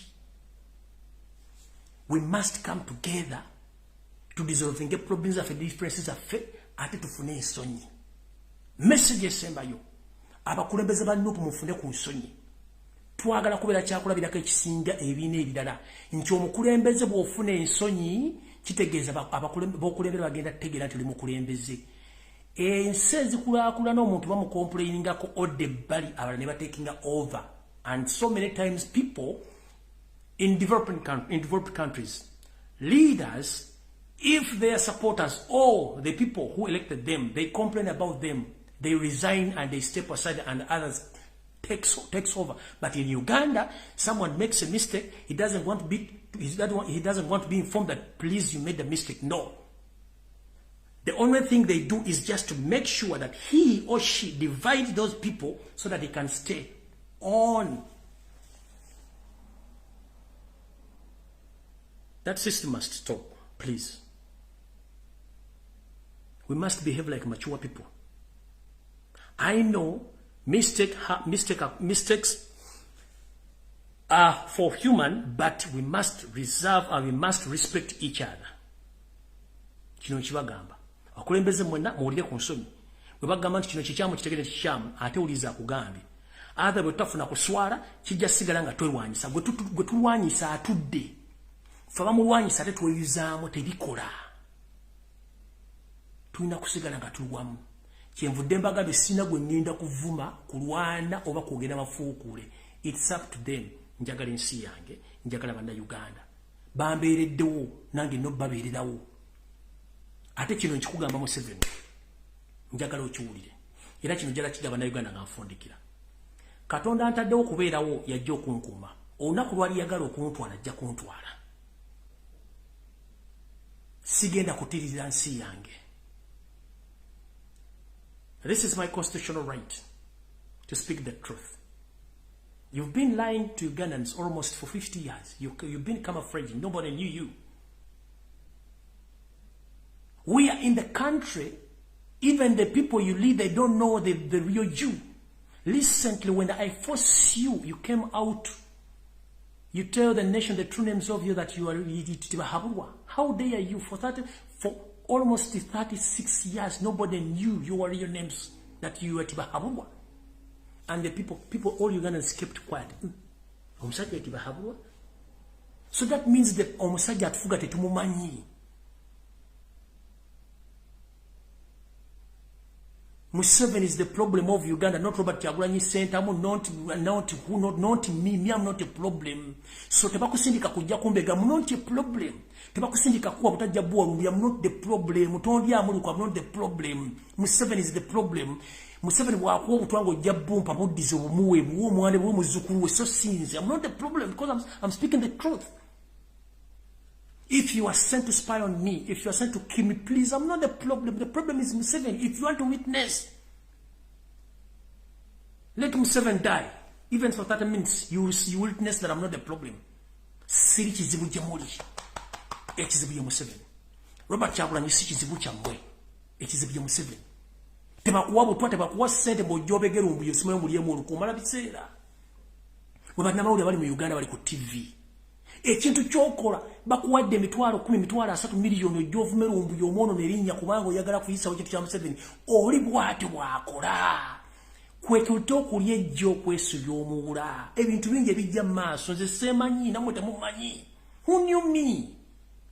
Tewali yali amanyi. Kati bwe nva mu bantu n'endya ssente za Museveni bankoze ekivve. Satizigo. Sijja ziri ate sirizirya. Ebigambo byogeddwa bingi n'eri kigambo tekikutula gumba mu keep on talking. Nja kujja mbabuulira amazima. Gwe TV presenter, munnamawulire, gwe munnabyabufuzi omusirikale wa poliisi mbega obasindika otte Lumbuye otte Kyagulanyi okole kyonna. The end of the day olina abaana bagenda kuzaala baana bannaabwe. Oli bagamba kintu ensi esaanawo.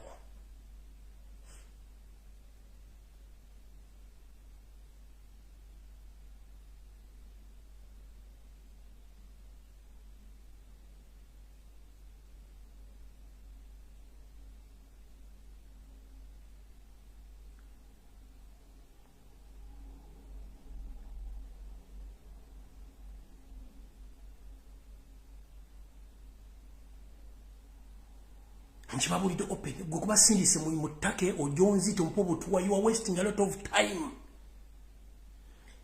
Yesu Nabi Isa yagamba kitange saasira abo abakoze ekintu kino kubanga kyebakola tebakimanyi. They don't know what they are doing. Of those people who betrayed me, they don't know what they were doing because they were helping Museveni to take over our country, to hand over the country to China. So I don't blame you, I blame Museveni and his entire family. So don't be there and you are sent to look for Lumbuye to poison him. Please, you are wasting a lot of time. Don't dare. I'm not the problem of Uganda. It's Museveni the problem of Uganda, not me.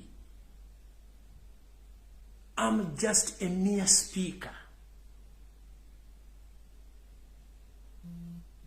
If the information I'm giving is wrong, why is it that the government is looking for me? Why is it the day I was arrested, everyone jubilated in the government, but at the end of the day, they didn't get me, they didn't get me. And this is to inform Yoseri Tibahabura Utabaisura, the son of Karekezi. If true that I committed some crimes, as he said that I committed 15 cases, during the UN agreements, UN introducing international police, that is Interpol, whereby if any person or a particular person in either country, he committed crimes against humanity, the government of that particular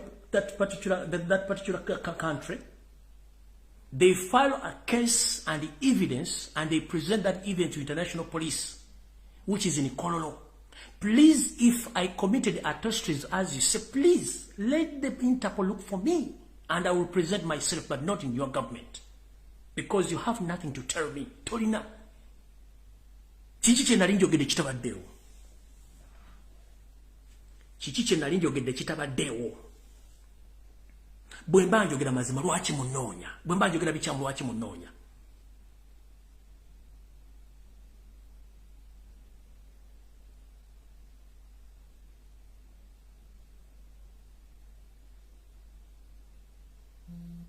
Bwe mba njogera mazima lwaki munoonya.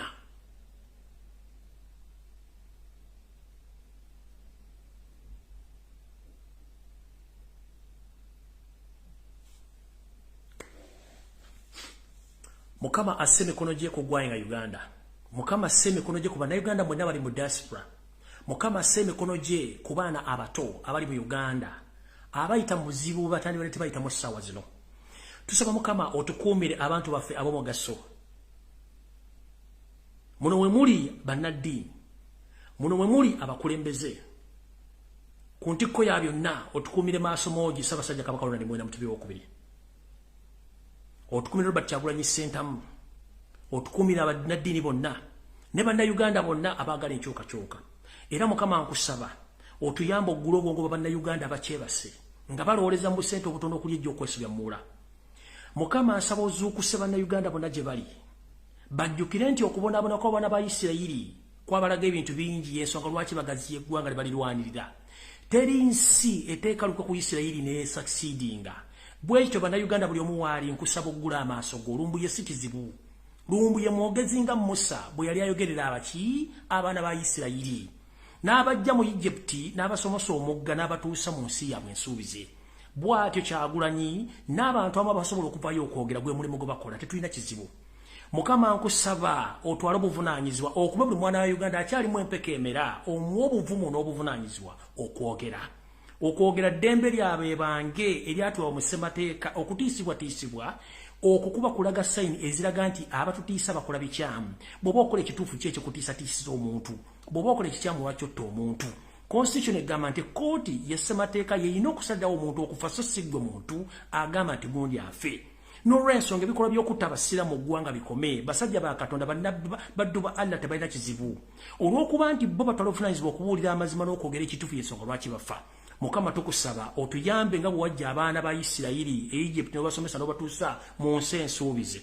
Tuyambe bannayuganda baggule amaaso bategere tuli ku kizibu kye kimu Abayisirayiri kye bali mu Egypt kye tulimu. Watuleetera sitaani ku nsi kuno ali mu ggwanga erya Uganda alina n'abazzukulu omuli n'abaana bamuhoozi muhoozi omuli sitaani. Era gwambuuza nti sitaani yaleka abaana ku nsi, sitaani teyazaala, sitaani yazaala omwana gwe bayita Yosefu tabasira mutabani wa Kalekezi Nsanga Bisibe, n'omwana nazzukuza Muhoozi Kanyerugaba, nazzukuza Natasha, nazzukuza Diana, buli kimu n'akikola. Kati sitaani ali ku nsi atumala. Mukama tuyambe nga bwe wayita mu kiro ng'ogenda okusomosa abaana ba Isirayiri n'olagira abaana ab'obulenzi bonna mu ggwanga erya Egypt okubanga tebaazuukako olunaku. Tuyambe Mukama mu kintu kye kimu ensekere ku makyanga family ya mutabani wa sitaani Yosefu tabasira mutabani wa Kalekezi yonna ezikiridde, kubanga kino kikolimo eri eggwanga lya Uganda, kino kikolimo eri eggwanga eri Ssemazinga wa Africa, kino kikolimo eri obulamu bw'abantu bwewateeka ku nsi. Mukama nga bw'ogamba nti bw'owa omuntu obuyinza tomukkiriza, bw'omuwa omuntu obulamu tomukkiriza muntu yina okuggyako ggwe. Naye tuyambe sitaani gwe watulekera ku nsi omututwalire, kubanga bannayuganda baagala ensi yaabwe. Ku lwa Katonda n'ensi yange Mukama bankumira takuumira mpeera, sina kinyiza basasula okuggyako basabira n'okwesabira. Byonna mbisabe nga mpita mu Yesu Kristo wange ndalabula emirembe. Mukama bankumi tusinkane ku Sande mu bimuli Mbulange Mengo. Nkiddamu tusinkane ku Sande mu bimuli Mbulange Mengo. Naye nga nfundikira tulwengawo okutwala ebigambo by'abantu byeboogera ate tulwengawo okusalira mu busungu.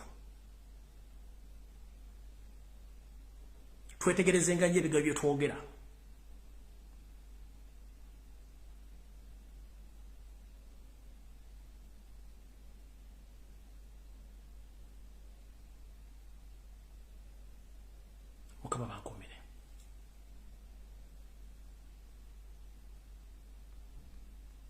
Yo, this is Bobby Wine, straight from Uganda. Ewaffe, Uganda. Big up that YouTube channel. Subscribe. Thank you.